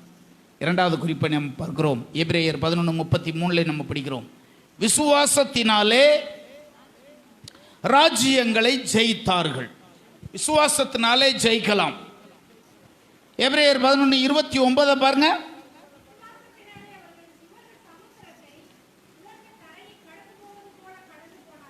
ரெண்டு பேர் ஒரே சமுத்திரம் தான், ஆனா 2 நபர்களை குறித்து 2 குழுவை அல்லது கூட்ட மக்களை குறித்து பவுல் அங்கே எழுதுறாரு. ஒன்று இஸ்ரவேலர், இன்னொன்று எகிப்தியர். 2 பேரும் கடந்து போனார்கள். ஒருத்தங்க விசுவாசத்துல கடந்து போனார்கள், ஒருத்தங்க துணிச்சலா போனாங்க. ஒருத்தங்க போனது வேறு, 2 பேரும் ஒரே மாதிரி போல. 2 பேர் போட்டிருக்கலையம்மா 29:29. ஒன்று இஸ்ரவேலர்கள், கடல் ஒரே கடல் தான். 2 குழுவினர் கடந்தார்கள். அதை ஒரு குழு கடந்தது விசுவாசத்தினால, இன்னொரு குழு கடந்தது துணிகரமாய் போனது. இந்த விசுவாசத்தில் போனவர்கள் கடந்து போனார்கள், துணிகரமா துணிஞ்சு போனாங்கல்ல, அவர்கள் அமிழ்ந்து போனார்கள். நீ ஜெயிக்கலாம். யார் ஜெயிக்க முடியும்? அவரை விசுவாசிக்கிறவர்கள், அவரை நம்புறவங்க. 1 யோவான் 5:4 யோவான் இப்படி சொல்லுகிறார். பைபிளில் சொல்லப்பட்டிருக்கிறது, தேவனால் பிறப்பதெல்லாம், தேவனால் பிறப்பது எல்லாம் உலகத்தை ஜெயிக்கும். நம்முடைய விசுவாசமே உலகத்தை ஜெயிக்கிற ஜெயம் அப்படின்னு அங்க போட்டிருக்கு. நம்முடைய விசுவாசமே உலகத்தை ஜெயிக்கும். எப்படிங்க ஜெயிக்க முடியும்? நீ தேவனை விசுவாசித்தால் நிச்சயமா உன்னால இந்த உலகத்தை ஜெயிக்க முடியும். விசுவாசிக்கிற அவனுடைய வாயிலிருந்து 7 யோவான் 7 நம்ம படிக்கிறோம் அல்லவா, 38 வாசிக்கிறோம் அல்லவா, விசுவாசிக்கிறவனுடைய உள்ளத்திலிருந்து, சொல்லுங்கம்மா எல்லாரும், நம்முடைய உள்ளத்தின் நிறைவினால் தானே வாய் பேசும். வாய் பேசுவது எது? ஜீவ தண்ணீர் உள்ள நதியா அல்லது வேறு வார்த்தைகளா? உங்களை நீங்களே யோசித்து பாருங்கள். எல்லா நேரத்திலையும் இப்படித்தான் இருக்கும் அப்படி என்பதல்ல. சில வேளைகளில் உங்கள் விசுவாசத்துக்கு மாறாக நடக்கும். நீங்கள் நம்பி இருக்கிறதுக்கு மாறாக என்ன செய்யும்? சம்பவிக்கும். நீங்க ஒன்னு விசுவாசிச்சிருப்பீங்க, அதுக்கு அப்படியே ஆப்போசிட்ல நடக்கும். இந்த நேரம்தான் உங்களுடைய விசுவாசம் பரிசோதிக்கப்படும். இந்த நேரம்தான் உங்கள் விசுவாசம் பரிசோதிக்கப்படும். இந்த நேரத்தில் தான் உங்கள் விசுவாசத்தை நீங்கள் காத்துக்கொள்ளணும். உங்க வாயிலிருந்து புறப்படுகிற வார்த்தை இருக்குல்ல, அதை ஒருபோதும் வித்தியாசமான அவநம்பிக்கையான வார்த்தையா நீங்க சொல்லிடாதீங்க. ஒருபோதும் அதை உபயோகப்படுத்தாதீங்க. பையனை பார்த்து இவன் எங்க உருப்பட போறான் அப்படின்னு சொல்லிடாதீங்க. உங்க பிள்ளைகளை பார்த்து அப்படி சொல்றாதீங்க. நம்ம பிள்ளைகளை பார்த்து சில நேரத்தில் செய்வோம் பார்த்தீங்களா, குழந்தையா இருக்கும் போதே முழிக்கிற மொழியை திருட்டு முழிக்கிறான் பாரு அப்படின்வாங்க. எப்போ? 6 மாதம் குழந்தையா இருக்கும் போதே இவன் முழிக்கிறதே என்ன முழிக்கிறான், திருட்டு முழிக்கிறேன் அப்படின்வாங்க. எப்படியாவது ஏச்சு பொழைச்சிக்கிருவேன் அப்படின்வாங்க. பிள்ளைகள்கிட்ட என்ன செய்யறது? இப்படி சொல்லுவது. நம்முடைய வாயிலிருந்து என்ன வார்த்தை வரணுமா? ஜீவ தண்ணீர் உள்ள நதிகள் என்ன செய்யணும்? விசுவாசிக்கிற வார்த்தையிலிருந்து அப்படிதான் வரும். எல்லா நேரத்திலையும் ஆண்டவரை நம்புங்க, ஆண்டவரை விசுவாசிங்க. விசுவாசிக்கிறவன் மட்டும்தான் போராட்டத்திலிருந்து ஜெயம் பெறுவான். சுவாசிக்கிறவன் தானே சொன்னேன். அப்படியே 22:6 ஆபிரகாம் வேலைக்காரர்களை நிறுத்திவிட்டு தன்னுடைய குமாரனை கூட்டிக் கொண்டு கழுதையை அங்கே நிறுத்திட்டு அந்த வேலைக்காரங்கள்ட்ட இப்படி சொல்லுவான், நீங்கள் கழுதையை நிறுத்தி இங்கே காத்திருங்கள், நானும் பிள்ளையாண்டானும் போயிட்டு கர்த்தருக்கு போய் பழி செலுத்திட்டு 2 பேர் என்ன செய்வான். இது யாருங்க சொல்ல முடியும்? தேவனுடைய கட்டளை என்ன? ஈசாக்கை பலியாக செலுத்து. இதுதான் தேவ கட்டளை. இது தெரியும் அவனுக்கு. நான் எங்க போறேன்? இப்ப ஈசாக்கை பலி செலுத்த போகிறேன். ஆனா இவனுக்கு இருக்க நம்பிக்கை என்ன தெரியுமா? இந்த ஈசாக்கை நான் துண்டம் துண்டமா வெட்டி பலி செலுத்தினாலும் என் ஆண்டவர் அந்த சாம்பல்ல இருந்து கூட ஈசாக்கை உயிரோடு கூட எழுப்புவதற்கு வல்லவர் அப்படின்னு நம்பினான். அந்த வார்த்தையை தான் இங்கே சொல்றான். அந்த வார்த்தையை தான் இங்கே சொல்றான். நானும் பிள்ளையாண்டானும் போய் கர்த்தருக்கு பலி செலுத்தி அதை தொழுது கொண்டு விட்டு நான் வருவேன். ஐயா, உங்க சூழ்நிலை பொருளாதாரத்தில் ரொம்ப கஷ்டமா இருக்கலாம். நீங்க வாயை திறந்து என்ன தெரியுமா சொல்லணும்? வர நாட்களில் அநேகருக்கு உதவி செய்யத்தக்க அளவுக்கு நான் மேம்படுவேன், அநேகருக்கு உதவி செய்யத்தக்க அளவுக்கு என் கரங்களை ஆண்டவர் பலப்படுத்துவார், அநேகருக்கு நான் உதவி செய்யத்தக்க அளவுக்கு என் பிள்ளைகளை ஆசீர்வதிப்பார், அநேகரை தாங்கும்படிக்கு தேவன் எனக்கு அற்புதம் செய்வார். இப்போதைக்கு அது வித்தியாசமா இருக்கு. இந்த நிலைமையிலிருந்து ஆண்டவர் நிச்சயமா எனக்கு ஒரு மாற்றத்தை ஏற்படுத்துவார். பலருக்கு உதவி செய்வேன், பலரை தாங்குவேன், பலரை அப்படிலாம் செய்வேன். இப்படியெல்லாம் என்ன செய்யணும்? நாம சொல்லணும். அப்படிலாம் சொல்லணும். அப்படிலாம் நான் சொல்லணும். அப்படிலாம் கண்டிப்பாக என்ன செய்யணும்? சொல்லணும். நான் சொன்னால் சிலர் நீங்கள் நம்புவீங்க, நான் சொல்கிறத நம்புவீங்க. கடையில் போய் அரை கிலோலாம் அரிசி வாங்கியிருக்கேம்மா, அதுக்கு மேலே காசு இருக்காது. 1 கிலோ அரிசி கூட வாங்க முடியாமல் அரை கிலோ அரிசியெல்லாம் வாங்கியிருக்கேன். இப்படியெல்லாம் போய் வாங்கியிருக்கேன். அப்போ கூட பிசாசு சொல்லுவேன், இந்த பயல்கள்லாம் இவ்வளோ பேரை கூட்டி சேர்த்துக்கிட்டு படம் போட போகிறேன், அங்கே போகிறேன், இங்கே போகிறேன்னு இத்தனை பேருக்கு சாப்பாடு சமைக்கணுமே, எதுக்கு இதெல்லாம் செய்கிற அப்படின்னு பிசாசு சொல்லுவேன். நீங்கள் ஆண்டவருக்காக எந்த காரியத்தை செஞ்சாலும் பக்கத்தில் இன்னொருத்தன் பேசிக்கிட்டே இருப்பாம்மா. நீங்கள் ஆண்டவருக்காக எந்த ஒரு காரியத்தை செஞ்சாலும் பக்கத்தில் இன்னொரு குரல் கேட்கும் உங்களுக்கு. அந்த குரல் என்ன தெரியுமா? இதெல்லாம் செய்யாத, இதெல்லாம் செய்யாதுன்னு சொல்லிக்கிட்டே இருக்கும். இது எல்லாத்தையும் விசுவாசத்தினால நாம் மேற்கொள்ளணும், விசுவாசத்தினால மேற்கொள்ளணும். அப்போ நான் சொல்லுவேன், இப்போ இருக்கிற இந்த படம் போடுற பையங்க 4 பேர், ஸ்டூடெண்டாக வந்திருக்கிற பையங்க 2 பேர், 6 பேர் மட்டுமல்ல 100 பேருக்கு கூட நான் சாப்பாடு கொடுப்பேன் வருங்காலத்தில் அப்படின்னு முதல்ல சொல்லுவேன். 100 பேருக்கு கூட கொடுப்பேன், 200 பேர் கூட கொடுப்பேன். அந்த அளவுக்கு நான் நிச்சயமாக கர்த்தர் என்னை பலப்படுத்துவார், ஆண்டவர் எனக்கு உதவி செய்வார். இப்படிலாம் கூட செய்வேன். உங்கள் எல்லாத்துக்கும் தெரியும், அந்த கொரோனா டயத்தில் சபைகள் நடத்த முடியாத சூழ்நிலையில் இருந்தபோது கூட இந்த வட்டாரத்தில் இருக்கிற பாஸ்டர்களுக்கு 60,000 ரூபாயை நம்ம சபையிலேருந்து என்ன செஞ்சோம்? நம்ம கொடுத்தோம். சபை நடத்தலை, நீங்கள் எல்லாரும் காணிக்க கொடுத்தீங்க. கஷ்டப்படுற ஊழியக்காரங்க சிலர் என்கிட்டே உதவி கேட்டாங்க. சிலர் வீட்டு வாடகை கொடுக்க முடியலைன்னாங்க, கரண்ட் பில் கட்ட முடியலைன்னாங்க. அப்படிப்பட்ட நேரத்தில் கூட அவங்க எல்லாத்தையும் வர சொல்லி ஒரு முறை கொடுத்தோம். போய் எல்லா இடத்தையும் தேடி போய் ஒரு இடத்துல போய் கொடுத்தோம். அந்த நாட்களில் சுமார் 60,000 ரூபாயை அந்த ஊழியக்காரங்க கொடுப்பதற்கு ஆண்டவர் பலப்படுத்தினார், நமக்கு உதவி செய்வார். எல்லாம் நிறையா இருந்ததுனால அல்ல, ஆண்டவர் நோக்கி பார்த்து ஜெபம் பண்ணேன், விரும்பினேன், எப்படியாவது உங்களுக்கு உதவி செய்யணும் ஆண்டவரே. எனக்கு சொந்த சபை இருக்குது, வீடும் குடியிருக்கோம். ஆனால் சபைக்கு வாடகைக்கு இருக்கிறவங்க இருக்காங்க, வீடு வாடகைக்கு இருக்கிறவங்க இருக்காங்க, கஷ்டப்படுறவங்க இருக்காங்க, விசுவாசி இல்லாதவங்க இருக்காங்க. எப்படியாவது உங்களுக்கு உதவி செய்யணும் ஆண்டவரே என்று சொல்லி ஜெபம் பண்ணேன். வீட்டில் சொன்னேன். அப்போ நான்சி சொல்லிச்சு, இந்த டிவிசி எடுத்த காசு கொஞ்சம் வச்சுருக்கப்பா அப்படின்னுச்சு. நீ அதை கொண்டா அப்படின்னு வாங்கிட்டேன். அதோட உங்கள்கிட்ட சொன்னேன். ஒரு குடும்பம் 5,000 ரூபா கொடுத்தாங்க, இன்னொரு சில குடும்பம் 5,000 கொடுத்தாங்க, 2,000 கொடுத்தாங்க, அப்படி எப்படி கொடுத்தாங்க. 60,000 ரூபா சேர்ந்துச்சு. எல்லாருக்கும் அதை போய் கொடுப்பதற்கு ஆண்டவர் உதவி செய்தார். மதுரையில் எனக்கு தெரிஞ்சவங்க ஒரு பணக்காரங்க வசதியானவங்க இருந்தாங்க. அவங்ககிட்ட ஒரு ஃபோன் பண்ணி சொன்னேன், இந்த மாதிரி இருக்குது, நிலவரம் இருக்குன்ட்டு. லாரியில் கொண்டாந்து பொருட்களை பூராத்தையும் வந்து இறக்கிட்டாங்க. பாஸ்டர்களுக்கெல்லாம் கொடுங்க பாஸ்டர் அப்படின்னு சொல்லிட்டு மளிகைச்சாம அரிசி மூட எல்லாத்தையும் கொண்டாந்து இங்கே இறக்கி போட்டு போயிட்டாங்க.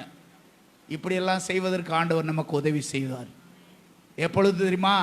கொஞ்சத்துலேயும் உண்மையாக இருந்தால் அநேகருக்கு உதவி செய்யத்தக்க அளவுக்கு ஆண்டவர் உன் கரத்தை நிச்சயமாய் பலப்படுத்துவார்.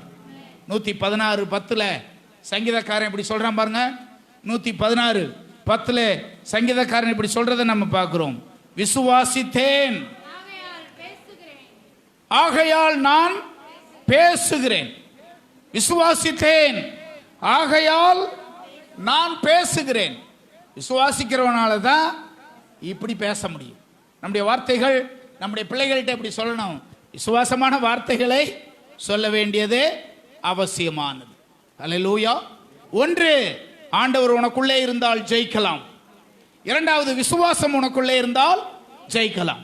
மூன்றாவது, இயேசுவின் இரத்தத்தினால் ஜெயிக்கலாம். இயேசுவின் இரத்தத்துக்கு வல்லமை இருக்கா? இன்னைக்கு இருக்கா அந்த இரத்தத்துக்கு வல்லமை? இன்றைக்கு இருக்கிறதா? இயேசுவின் இரத்தத்துக்கான வல்லமை எப்படிப்பட்டது? வேதம் இதை குறித்து என்ன சொல்லுது? ஏனென்றால் வெளிப்படுத்தல் 12:11 சொல்லியிருக்கு, அவர்கள் இரத்தத்தினாலே ஜெயித்தார்கள். இயேசுவின் இரத்தத்தினாலே ஜெயித்தார்கள் அப்படின்னு எழுதப்பட்டிருக்கு. நாம் எல்லாரும் பாவிகள். எத்தனை பேர் ஆமென் சொல்லுவீங்க? பைபிள் சொல்லுது நாம் எல்லாரும் பாவிகள். பாவத்தோடு கூட வாழ்ந்த நேரத்தில் இயேசு நம்மை தேடி வந்தார். பாவத்தோடு வாழ்ந்த நேரத்தில் தன்னுடைய அன்பை நமக்கு வெளிப்படுத்தினார். நாம் பாவி என்று உணரும்படி செய்தார். இப்படி பாவியாய் இருக்கிற மனுஷன் ஆண்டவரிடத்தில் போய், உம்முடைய வார்த்தையின் மூலமாய் நான் பாவி என்று உணர்கிறேன், நான் தவறு செய்தவன், பாவம் செய்தவன், என்னை கழுவி சுத்திகரித்தருளும் ஆண்டவரே என்று ஆண்டவரிடத்தில் கெஞ்சிய போது, அந்த இரத்தம் உன்னை கழுவி சுத்திகரித்த அனுபவம் இருக்கா? உங்களை கழுவி சுத்திகரித்தது என்று நிச்சயம் உங்கள்கிட்ட இருக்கா? வெளிப்படுத்தின விசேஷம் 1:6 வாசிக்கிறோம். நம்மிடத்தில் அன்பு கூர்ந்து தம்முடைய இரத்தத்தினாலே பாவங்கள் அற நம்மை கழுவி. எத்தனை பேர் இந்த வசனத்துக்கு ஆமென் சொல்லுவீங்க? நம்மை கழுவியது எது? அவருடைய இரத்தம். இப்பொழுது யோவான் சொல்றார். 1 யோவான் 1:7 படிக்கிறோம். அந்த வசனத்தினுடைய பின்பகுதி இப்படி போட்டிருக்கு, இயேசு கிறிஸ்துவின் இரத்தம் சகல பாவங்களையும் நீக்கி நம்மை சுத்திகரித்தது. ஆமென். அவருடைய இரத்தத்துக்கு வல்லமை இருக்கா இல்லையா? அவருடைய இரத்தத்துக்கு வல்லமை இருக்கா இல்லையா? நிச்சயமா இருக்கு. அந்த இரத்தத்தின் வல்லமையினாலே நாம் கழுவப்பட்டிருக்கிறோம், பரிசுத்தமாக்கப்பட்டிருக்கிறோம். இந்த இரத்தத்தினாலே அவரோடு சேரும் ஸ்லாக்கியத்தை பெற்றிருக்கிறோம். எபேசியர் 2:12-13 படிக்கிறோம். அக்காலத்திலே கிறிஸ்துவை சேராதவர்களும் இஸ்ரவேலின் காணியாட்சிக்கு புறம்பானவர்களும் வாக்குத்தத்தத்தின் உடன்படிக்கைக்கு அந்நியரும் நம்பிக்கை இல்லாதவர்களும் இவ்வுலகத்தில் தேவன் அற்றவர்களுமாய் இருந்தீர்கள் என்று நினைத்துக் கொள்ளுங்கள். முன்னே தூரமாயிருந்த நீங்கள், அந்த வசனத்தினுடைய கடைசி வரி இப்படி சொல்லியிருக்கு, கிறிஸ்து இயேசுவுக்குள் கிறிஸ்துவின் இரத்தத்தினாலே நீங்கள் சமீபமானீர்கள். நாம் எப்படி ஆண்டவரோடு சமீபமானோம்? அவருடைய இரத்தத்தினாலே. அந்த இரத்தத்துக்கு இன்னைக்கு வல்லமை இருக்கா? இனிமேலும் அந்த இரத்தத்துக்கு வல்லமை இருக்குமா? அந்த இரத்தத்தினாலே நாம் கழுவி பரிசுத்தமாக்கப்பட்டிருக்கிறோம். அந்த இரத்தம் நம்மை கழுவி பரிசுத்தப்படுத்தி இருக்கிறது. முன்னே தூரமாயிருந்த என்னை அவரோடு சேரும் ஸ்லாக்கியத்தை அந்த இரத்தத்தினாலே நான் பெற்றிருக்கிறேன். கொலோசியர் 1:14 போட்டிருக்கு, அந்த இரத்தத்தினாலே பாவ மன்னிப்பாகிய மீட்பு எனக்கு உண்டாயிருக்கிறது. அந்த இரத்தத்தினாலே என் பாவங்கள் எல்லாம் மன்னிக்கப்பட்டது. கொலோசியர் 1:20 போட்டிருக்கு, அந்த இரத்தத்தினாலே நான் இப்போது சமாதானம் பெற்றிருக்கிறேன். அந்த இரத்தத்தினாலே தான் நான் இப்போது சமாதானம் பெற்றிருக்கிறேன். பாவத்தினாலும் அக்கிரமத்தினாலும் கட்டப்பட்டு அடிமைத்தனத்தில் இருந்த என்னை அந்த இரத்தம் கழுவி சுத்திகரித்து பரிசுத்தப்படுத்தி என்னை மீட்டு கொண்டது. பேதுரு இப்படி சொல்றார் பாருங்க. 1 பேதுரு 1:18 நாம படிக்கிறோம், நீங்கள் உங்கள் முன்னோர்களால் பாரம்பரியமாய் அனுசரித்து வந்த வீணான நடக்கை நின்று அழிவுள்ள வஸ்துக்களாகிய வெள்ளியினாலும் பொன்னினாலும் மீட்கப்படாமல் குற்றமில்லாத மாசற்ற ஆட்டுக்குட்டி ஆகிய கிறிஸ்துவின் விலையேற பெற்ற இரத்தத்தினாலே நீங்கள் மீட்கப்பட்டீர்கள். எல்லாரும் ஆமென் சொல்லுங்க. மீட்கப்பட்டது இரத்தத்தினாலே, கழுவப்பட்டது இரத்தத்தினாலே, நம்மை பரிசுத்தமாக்கியது இரத்தத்தினாலே, நமக்கு சமாதானம் கொடுத்தது இரத்தத்தினாலே, நம்மை மீட்டு கொண்டது அவருடைய இரத்தத்தினாலே. இந்த இரத்தத்துக்கு இன்னைக்கும் வல்லமை இருக்கிறது. அடிக்கடி இதை அப்ளை பண்ணுங்க, அடிக்கடி இதை அறிக்கை பண்ணுங்க. இயேசுவின் இரத்தம் ஜெயம். அல்லேலூயா. எனக்கு ஜெயம் எப்படி வருகிறது? இயேசுவின் இரத்தத்தினாலே எனக்கு பாதுகாப்பு. யாத்ராகமம் 12ஆம் அதிகாரம், யாத்ராகமம் 12ஆம் அதிகாரம். சங்கார தூதன் எந்தெந்த வீட்டுக்கெல்லாம் வரமாட்டான்? பஸ்கா ஆட்டுக்குட்டியின் ரத்தம் எந்தெந்த வீட்டிலே பூசப்பட்டிருந்ததோ. 21ஆம் வசனம், 22, 23 வசனத்தில் படிக்கிறோம். யாத்ராகமம் 12, 21, 22, 23 படிக்கிறோம். எந்தெந்த வீட்டிலே ரத்தம் பூசப்பட்டதோ அங்கே சங்கார தூதன் வரவில்லை. நீங்களும் நானும் இம்மட்டும் பாதுகாப்போடு இருப்பதற்கான ஒரே காரியம் என்ன? இயேசு கிறிஸ்துவின் விலையேற பெற்ற ரத்தம். இதை அடிக்கடி அப்ளை பண்ணுங்க, இதை அடிக்கடி யூஸ் பண்ணுங்க. இயேசுவின் ரத்தத்தில் மகிமை இன்றைக்கும் இருக்கு. இயேசுவின் ரத்தத்தில் வல்லமை இன்றைக்கும் இருக்கிறது. இந்த ரத்தத்தினால் நீங்கள் ஜெயத்தை பெற்றுக்கொள்ள முடியும். கடைசி குறிப்பு, வசனத்தினால் ஜெயிக்கலாம். வெளிப்படுத்தல் 12:11 போட்டிருக்கோம் பார்த்தீங்களா? சாட்சியின் வசனத்தினால், ஆட்டுக்குட்டியின் ரத்தத்தினாலும் சாட்சியின் வசனத்தினாலும் அவனை ஜெயித்தார்கள். வசனத்தினாலே ஜெயிக்கலாம். ஹல்லேலூயா. பிசாசு உங்களுடைய எதிர்காலத்தை குறித்து அடிக்கடி சொல்லிக்கொண்டே இருப்பான். உங்க கடந்த காலத்தை சொல்லிக்கிட்டே இருப்பான். பிசாசுக்கு வேறு வேலை இருக்கு. அந்த வேலை என்ன தெரியுமா? உங்கள்கிட்ட வருவான், என்ன தெரியுமா சொல்லுவான்? உங்களுடைய கடந்த காலத்தை பத்தி சொல்லிக்கிட்டே இருப்பான். நீ எப்படியால் தெரியுமா? நீ அதை செஞ்சவன், நீ இது பண்ணவன், நீ அதை பண்ணவன், நீ இதை பண்ணவ, நீ அப்படிப்பட்டவ, நீ இப்படிப்பட்டவ அப்படின்னு சொல்லிக்கிட்டே இருப்பான் பிசாசு. கடந்த காலத்தை குறித்து போனதை பூரா சொல்லிக்கிட்டே இருப்பான். இப்பொழுது நீங்கள் என்ன செய்ய வேண்டும் அப்படின்னா, அவனுடைய எதிர்காலத்தை சொல்லணும். அவனுக்கு பிசாசு உங்க கடந்த காலத்தை உங்களுக்கு சொல்லுவான். நீங்கள் என்ன செய்யணும்னா, அவனுடைய கடைசி காலத்தை சொல்லணும். பைபிள்ல போட்டிருக்கு, அவனுடைய கடைசி காலம் என்ன அப்படின்னு வெளிப்படுத்தல படிச்சோம்னா, சத்துருவை பிடிச்சு, சாத்தானை பிடிச்சு சங்கிலியில கட்டி நித்திய பாதாளத்திலே தள்ளினார்னு போட்டிருக்கு. அவன் அதை பத்தி நம்மகிட்ட பேச மாட்டான். அவன் அதை பத்தி உங்கள்கிட்ட பேச மாட்டான். அவன் நேரம் உங்கள்கிட்ட என்னத்தை பேசுவான்? கடந்த காலத்தில் பத்தியா, நீ இப்படி செஞ்சிருக்க பத்தியா, இப்படி பண்ணிட்ட பத்தியா, நீ இப்படிப்பட்டவன், நீ அப்படிப்பட்டவன், இப்படி பிசாசு உங்கள்கிட்ட சொல்லிக்கிட்டே இருப்பான். அவன் கடந்த காலத்தை குறித்து உங்களிடத்தில் சொன்னால், நீங்கள் அவனுடைய கடைசி காலத்தை குறித்து என்ன செய்யணும்? அவன்கிட்ட சொல்லணும்.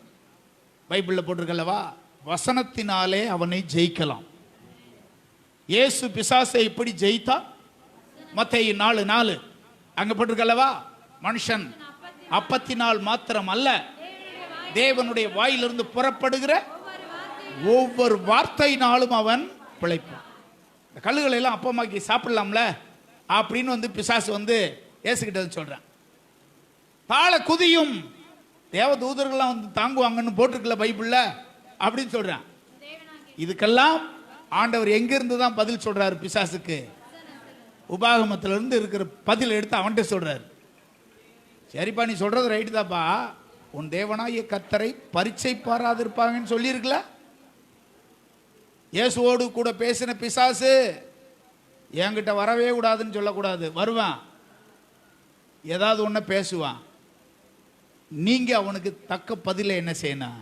கொடுக்கணும். எப்படி நீங்கள் ஜெயிக்க முடியும்?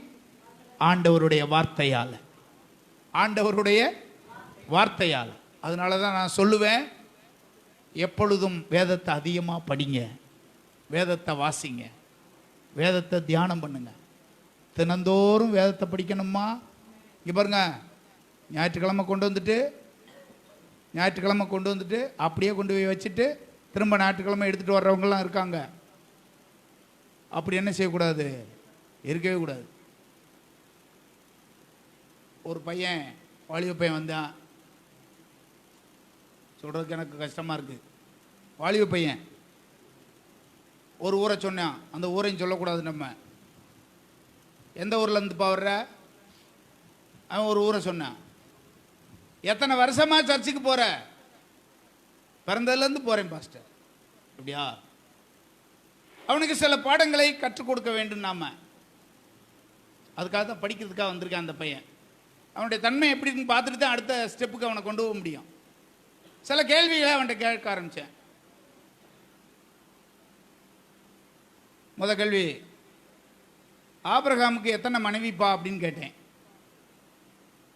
ஆபிரகாமுக்கு எத்தனை மனைவிப்பா? திருத்துன்னு முழிச்சுக்கிட்டே இருந்தான். வயசானால் கிடையாது, படிக்காதவனும் கிடையாது, வாலிப பையன், 25 வயசு பையன். ஆள் பார்த்தீங்கன்னா லேட்டஸ்ட் ஸ்டைலில் இருக்கான்.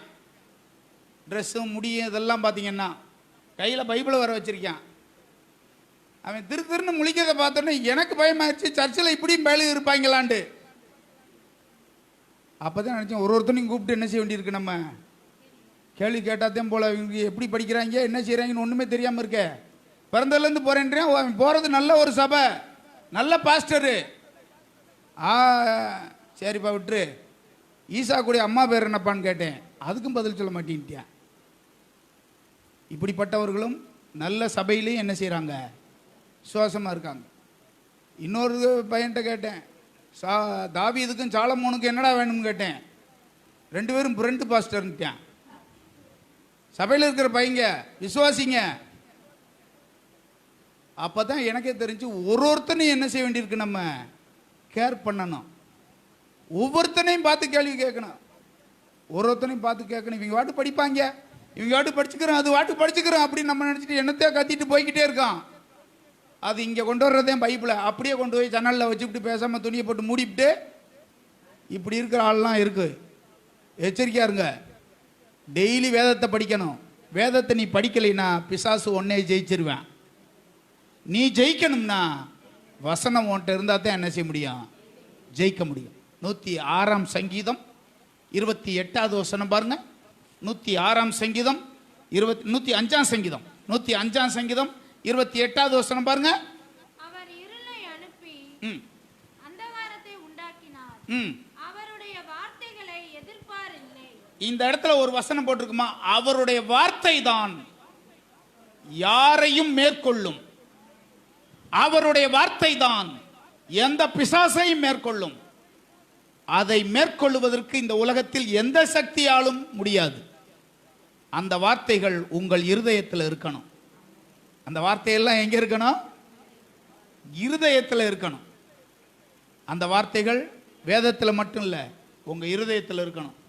இருதயத்தில் இருக்கணும்னா என்ன செய்யணும், மேலோட்டமாக படிச்சுட்டு போயிட்டீங்கன்னா இருதயத்தில் இருக்காது. நீங்க பாஸ்டரு, நீங்க அப்படி எப்போ பார்த்தாலும் படிச்சுக்கிட்டே தெரிவியா, நீங்க அப்படியே அந்த காலத்துலேருந்து படிச்சுக்கிட்டு வர்றீங்க, நாங்கள் என்ன அப்படியா இருக்கோம், அப்படிலாம் சொல்லாதீங்க. நான் அந்த காலத்துலேருந்து படித்தாலும் இன்னைக்கு காலையில் 6 மணிலேருந்து 9:30 வரைக்கும் பைபிளை புரட்டாத பக்கமே கிடையாது. இங்கே வந்து பிரசங்கத்தில் நிற்கிறேன்னா சும்மா வந்துட்டு நிற்கலை, எல்லா வசனத்தையும் பார்த்துட்டு தான் வந்து என்ன செய்கிறேன், நிற்கிறேன். வசனத்தோடு நம்ம இருக்கணும், அப்போ தான் ஜெயிக்க முடியும் நம்மளால். பிரச்சனைகள் போராட்டங்கள் வரும்போது உங்களுக்கு 138:8 உங்கள் வாயிலிருந்து நீங்கள் சொல்லணும். சங்கீதத்தில் கர்த்தர் எனக்காக இப்படிலாம் இருக்கும்போது இது எதுக்கு எனக்கு என்ன, இப்படிலாம் சொல்லணும். இது எப்போ நீங்கள் சொல்லுவீங்க, வசனம் உங்களுக்குள்ள என்ன செய்யணும், அப்படி இருக்கணும். உங்களுக்குள்ள வசனம் இருந்தால் தான் நீங்கள் ஜெயிக்க முடியும். ஆனால் வசனத்தாலே பிசாசை நிச்சயமாக என்ன செய்யலாம், ஜெயிக்கலாம். அல்லேலூயா. 1 சாமுவேல் 30:6 நம்ம படிக்கிறோம் அல்லவா, அதில் 2 காரியம் போட்டிருக்கு. 30:6 முத வரியில் ஒன்று போட்டிருக்கு, கடைசி வரியில் ஒன்று போட்டிருக்கோம். ஒன்று, தாவீது மிகவும் நெருக்கப்பட்டான். கடைசி வரியில் போட்டிருக்கு, கர்த்தருக்குள் தன்னை திடப்படுத்தி கொண்டான். முதல் வசனத்தில் என்ன போட்டிருக்கு? நெருக்கப்பட்டான். ரெண்டாவது அதே வசனத்தினுடைய கீழ்ப்பகுதியில் எப்படி போட்டிருக்கு? கர்த்தருக்குள்ளே. எப்படி கர்த்தருக்குள்ளே எப்படி திடப்படுத்தி கொண்டான்? வசனத்தின் மூலமாக. இப்படியெல்லாம் நீர் சொல்லியிருக்கிறீர், இப்படியெல்லாம் உடைய நியாயப்பிரமாணத்தில் இப்படிலாம் சொல்லியிருக்கு, எனவே அதன்படி நான் போகிறேன். இப்படித்தான் போய் தன்னை திடப்படுத்தி கொண்டான்.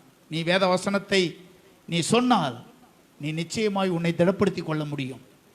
வேத வசனத்தின் மூலமாக சோர்ந்து போயிருக்கிற நீ உன்னை நீயே திடப்படுத்தி கொள்ள முடியும் நிச்சயமாக. யோவான்ல இயேசு சொன்னார் அல்லவா 15:7, யோவான் 15:7 எப்படி சொன்னார் அல்லவா? என் வார்த்தைகள் உங்களிலும் நீங்கள் என்னிலும், என் வார்த்தைகள் உங்களிலும் நிலைத்திருந்தால் நீங்கள் கேட்டுக்கொள்கிறது எதுவோ அது உங்களுக்கு செய்யப்படும். எப்பொழுது? நீங்கள் என்னில் நிலைத்திருக்கணும், என் வார்த்தைகள் உங்களுக்குள்ள என்ன செய்யணும். அப்படி இருந்தால்தான் நீங்கள் கேட்பீர்கள், கேட்டுக்கொள்வதும் உங்களுக்கு என்ன செய்யப்படும்? கொடுக்கப்படும். ஜெயிப்பது எப்படி? அவருடைய வார்த்தையினாலே. அல்லேலூயா. முற்றிலும் ஜெயம் கொள்ளுகிறவர்களாய் இருக்க வேண்டும். அதுதான் உங்களை என்னை குறித்ததான தேவனுடைய திட்டம். முற்றிலும் நாம் ஜெயம் கொள்ளுகிறவர்களாய் இருக்க வேண்டுமானால் அவர் உன்னோடு கூட இருக்கணும். விசுவாசத்தில் நீ நிலைச்சிருக்கணும். அவருடைய இரத்தத்தின் வல்லமையினால் நீ ஜெயிக்க முடியும். அவருடைய வார்த்தையின் வல்லமையால் நீ ஜெயிக்க முடியும். இவைகளை பின்பற்றுவோம். கர்த்தர் உங்களுக்கு எல்லா காரியத்திலையும் ஜெயத்தை கட்டளையிடுவார். குதிரை யுத்த நாளுக்காக ஆயத்தமாக்கப்படும். ஜெயம் ஆண்டவரிடமிருந்து உனக்கு வரும். கர்த்தர் உனக்கு உதவி செய்து தம்முடைய மகிமையை வெளிப்படுத்தி நீ ஜெயமுள்ள ஒரு தேவ பிள்ளையாய் இருக்கும்படி தேவன் உனக்கு அனுக்கிரகம் பாராட்டுவார். எழுந்து நிற்கலாமா?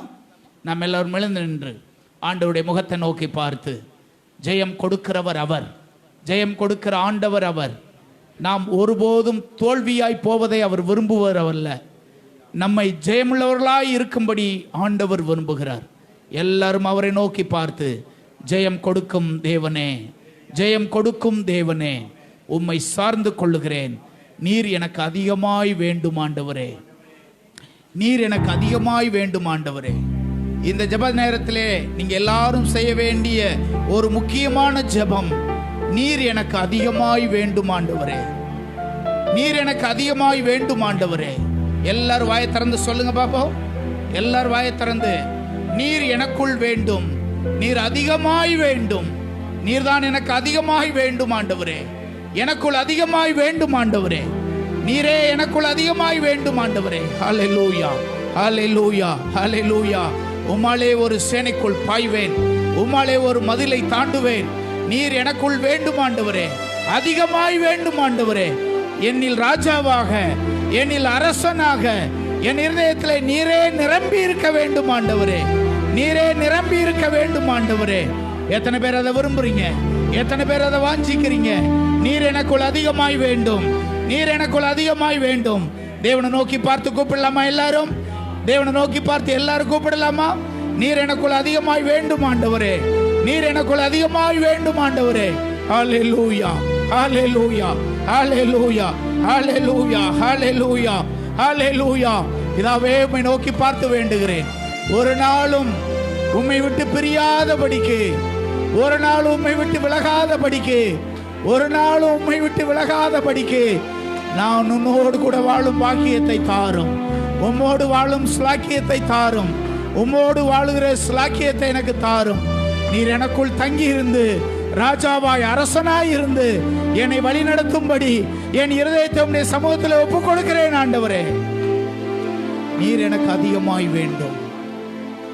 ஆண்டவர் நோக்கி பார்த்து இந்த ஜெபத்தை எல்லாரும் செய்வீங்களா? நீரே என் இருதயத்தின் ராஜாவாக, நீரே எனக்குள்ளே ராஜாவாக, அதிகமாய் எனக்குள்ளே வேண்டும் ஆண்டவரே, அதிகமாய் எனக்குள்ளே வேண்டும் ஆண்டவரே. நீர் என் பட்சத்தில் இருந்தால் உம்மாலே மதிலை தாண்டுவேன், உம்மாலே நான் சேனைக்குள் பாய்வேன் ஆண்டவரே. உம்மாலே ஒரு பெரிய சேனையும் நான் ஜெயிப்பேன் ஆண்டவரே. நீர் என் பட்சத்தில் இருந்தால் இந்த செங்கடலை தாண்டுவேன், இந்த யோர்தானை தாண்டுவேன், மலைகளை தாண்டுவேன், பிரச்சனைகள் போராட்டங்களை தாண்டுவேன். நீர் என்னில் வேண்டும் ஆண்டவரே, நீர் என்னில் வேண்டும் ஆண்டவரே. ஹalleluya, ஹalleluya, ஹalleluya. எத்தனை பேர் அப்படி விரும்பி வாஞ்சிக்கிறாங்களோ ஆண்டவர் சொல்றாரு, நான் உனக்குள்ளே வந்து உன்னிலே வாசம் பண்ணுவேன், உனக்குள்ளே வந்து உன்னோடு வாசம் பண்ணுவேன், உன்னோடு வாசம் பண்ணுவேன், உன்னோடு தங்கி இருப்பேன், உன் மூலமாய் அற்புதம் செய்வேன், உன் மூலமாய் என் மகிமையை வெளிப்படுத்துவேன். நான் உன்னோடு கூட இருக்கிறபடியால், நான் உன்னோடு கூட இருக்கிறபடியால் நீ மதிலை தாண்டுவாய், நீ யோர்தானை தாண்டுவாய், நீ செங்கடலை தாண்டுவாய், நீ பிரச்சனைகளை தாண்டுவாய், நீ போராட்டத்தில் ஜெயிப்பாய். உனக்கு ஒரு வெற்றியை கட்டளையிட்டு தம்முடைய மகிமையை உனக்காக நான் வெளிப்படுத்துவேன், உனக்காக தம்முடைய மகிமையை வெளிப்படுத்துவேன். நான் உன்னோடு கூட இருந்து செய்யும் காரியம் பயங்கரமாய் இருக்கும், உன்னோடு கூட இருந்து உனக்காக செய்கிற காரியம் பயங்கரமாய் இருக்கும். நீ எண்ணீராத வழியிலே, நீ எண்ணீராத வழியிலே நான் உனக்காக காரியத்தை செய்து தம்முடைய மகிமையை வெளிப்படுத்துவேன். சோத்ராண்டவரே, சோத்ராண்டவரே, சோத்ராண்டவரே, விசுவாசத்தை பெற்றுக்கொள். உன் விசுவாசத்தை வர்த்தியாக்கும்படியாக, விருத்திக்கப்படும்படியாக தேவனுடைய வார்த்தை வருகிறதை ஏற்றுக்கொள். விசுவாசத்திலே குறைவோடு இருந்தால் தேவன் உனக்கு கொடுக்கிற இந்த விசுவாச வார்த்தையை வாங்கிக்கொள், இந்த அப்பத்தை வாங்கிக்கொள், இதை பெற்றுக்கொள். விசுவாசத்திலே வளர்ந்து பெருகு. உனக்கு விரோதமாய் செய்யப்படுகிறவர்களை முறியடிப்பாய், உனக்கு விரோதமாய் செயல்படுகிற அந்தகார கிரியைகளின் காரியங்களை நீ முறியடிப்பாய். விசுவாசத்தில் வளர்ந்து பெருகும் போது உனக்கு சுற்றிலும் கிரியை செய்து வருகிற 1000-10,000 பேரையும் நீ முறியடிப்பாய். உன்னை சுற்றிலும் இருக்கிற அந்தகார வல்லமைகளை நீ முறியடித்து முன்னேறுவாய்.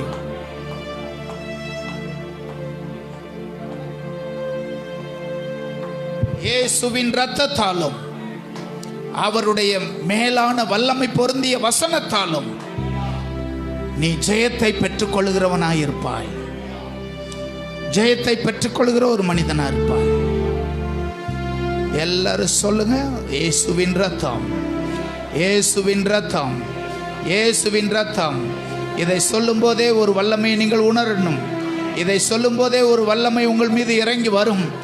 இதை சொல்லும் போதே எல்லாரும் வாயை திறந்து உனக்கு எதிரிட்டு நிற்கிறவைகள், உனக்கு எதிரிட்டு நிற்கிற பார்வோனின் சேனைகள் அகல வேண்டுமா? இயேசுவின் ரத்தம், பஸ்கா ஆட்டுக்குட்டியாகிய கிறிஸ்துவின் ரத்தத்தால் பார்வோனின் சேனைகள் மடங்கடிக்கப்பட்டது போல, பார்வோனின் சேனைகள் மடங்கடிக்கப்பட்டது போல இந்த ரத்தத்தால் நீ ஜெயிப்பாய். இயேசுவின் ரத்தத்தால் நீ ஜெயிப்பாய். இயேசுவின் ரத்தத்தால் நீ மேற்கொள்ளுவாய். இயேசுவின் ரத்தத்தால் நீ முன்னேறுவாய். இயேசுவின் ரத்தம் உன்னை கழுவியது.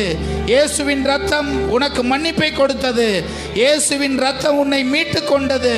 இயேசுவின் ரத்தம் அவருக்கு சமீபமாய் உன்னை கொண்டு வந்தது. அந்த ரத்தத்தால் இன்றைக்கு நீ ஜெயத்தை பெற்றுக்கொள்ளும்படியாக, அந்த ரத்தத்தால் நீ ஜெயத்தை பெற்றுக்கொள்ளும்படியாக இந்த ரத்தத்தை உடையவனாயிரு.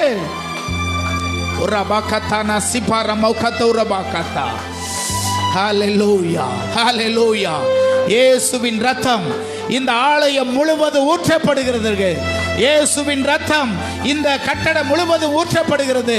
இங்க இருக்கிற ஒவ்வொரு ஆத்துமாவின் மேலும், இங்க இருக்கிற ஒவ்வொரு தேவ பிள்ளைகளின் மேலும், ஒவ்வொரு சிறியோர் முதல் பெரியோர் வரைக்கும் ஒவ்வொருவர் மேலும் எல்லா எதிர் வல்லமைகள் ஓடும்படியாக, தேவனுடைய பிள்ளைகளுக்கு விரோதமாக இருக்கிற அந்தகார கிரியைகளின் வல்லமைகள் கட்டப்பட்டு போகும்படியாக. S Lord. ஆமென், ஆமென், ஆமென், ஆமென், ஆமென், ஆமென். இயேசுவின் ரத்தம் ஜெயம். நீ ஆண்டவருடைய பிள்ளை. விலையேற பெற்ற ரத்தத்தால் அவர் உன்னை மீட்டெடுத்திருக்கிறார். விலையேற பெற்ற ரத்தத்தை சிந்தி உன்னை மீட்டெடுத்திருக்கிறார்.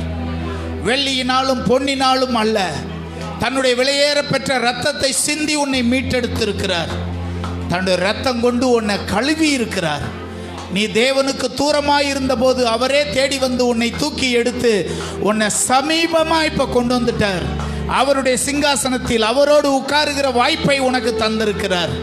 இப்படிப்பட்ட நீ கிறிஸ்துவின் அன்பை விட்டு ஒருபோதும் விலகாதபடிக்கு அவரை சார்ந்து கொள், அவரை பற்றிக்கொள். அவருடைய சமீபத்தில் இருந்து அவருடைய சித்தத்தை நிறைவேற்றுகிற ஒரு தேவனுடைய பிள்ளையாயிரு. உன்னை எதிர்க்க வருகிற சத்துருவின் கிரியைகளை அவருடைய வசனத்தால் நீ மேற்கொள். அவருடைய வார்த்தையால் நீ ஜெயத்தை பெற்றுக்கொள். அவருடைய வார்த்தை உன் உள்ளத்தில் இருந்தால், அவருடைய வார்த்தை உன் உள்ளத்தில் இருந்தால், நீ கேட்டுக்கொள்ளுகிறது எதுவோ அது உனக்கு செய்யப்படும். உன் விண்ணப்பங்கள் நிறைவேறும்.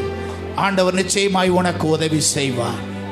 அன்பின் ஆண்டவரே, பரலோகத்தின் நல்ல தகப்பனே, பரிசுத்தமுள்ள தேவனே, இந்த நாளிலேயும் உடைய ஜனங்களுக்கு நீர் எதை சொல்லும்படி சொன்னீரோ அதை நான் சொல்லியிருக்கிறேன். ஆண்டவரே, திட்டமும் தெளிவுமாக இதை குறித்து பேசினீர். என் ஜனங்களுக்கு இதை சொல்லு என்று சொன்னீர். இந்த நேரத்தில் அந்த தைரியத்தோடு உடைய ஜனங்களுக்கு நான் சொல்லியிருக்கிறேன். இது மனிதனாகிய என்னுடைய வார்த்தை அல்ல, வானத்தை பூமி உண்டாக்கின உம்முடைய வார்த்தைகள். இவைகள் நிச்சயமாய் பலனளிக்கும் என்று விசுவாசிக்கிறேன்.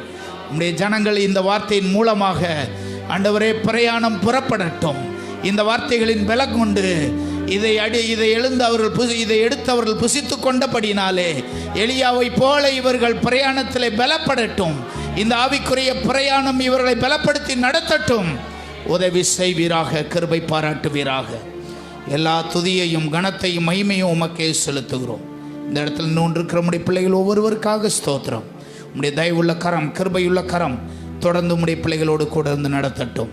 இயேசுவின் நாமத்தில் ஜெபிக்கிறோம் பிதாவே. என் ஆத்துமாவே கர்த்தரை ஸ்தோத்திரி, என் முழு உள்ளமே பரிசுத்த நாமத்தை ஸ்தோத்திரி. என் ஆத்துமாவே கர்த்தரை ஸ்தோத்திரி. கர்த்தர் செய்த சகல உபகாரங்களையும் மறவாதே. ஆமேன், ஆமேன். நம்முடைய கர்த்தராகிய இயேசு கிறிஸ்துவின் கிருபையும் பிதாவாகிய தேவனுடைய அன்பும் பரிசுத்த ஆவியானவருடைய ஆசீர்வாதமும் இன்றும் என்றும் சதா காலமும் நம்மை விட்டு நீங்காமல் நிலைத்திருப்பதாக. ஹல்லேலூயா, ஹல்லேலூயா.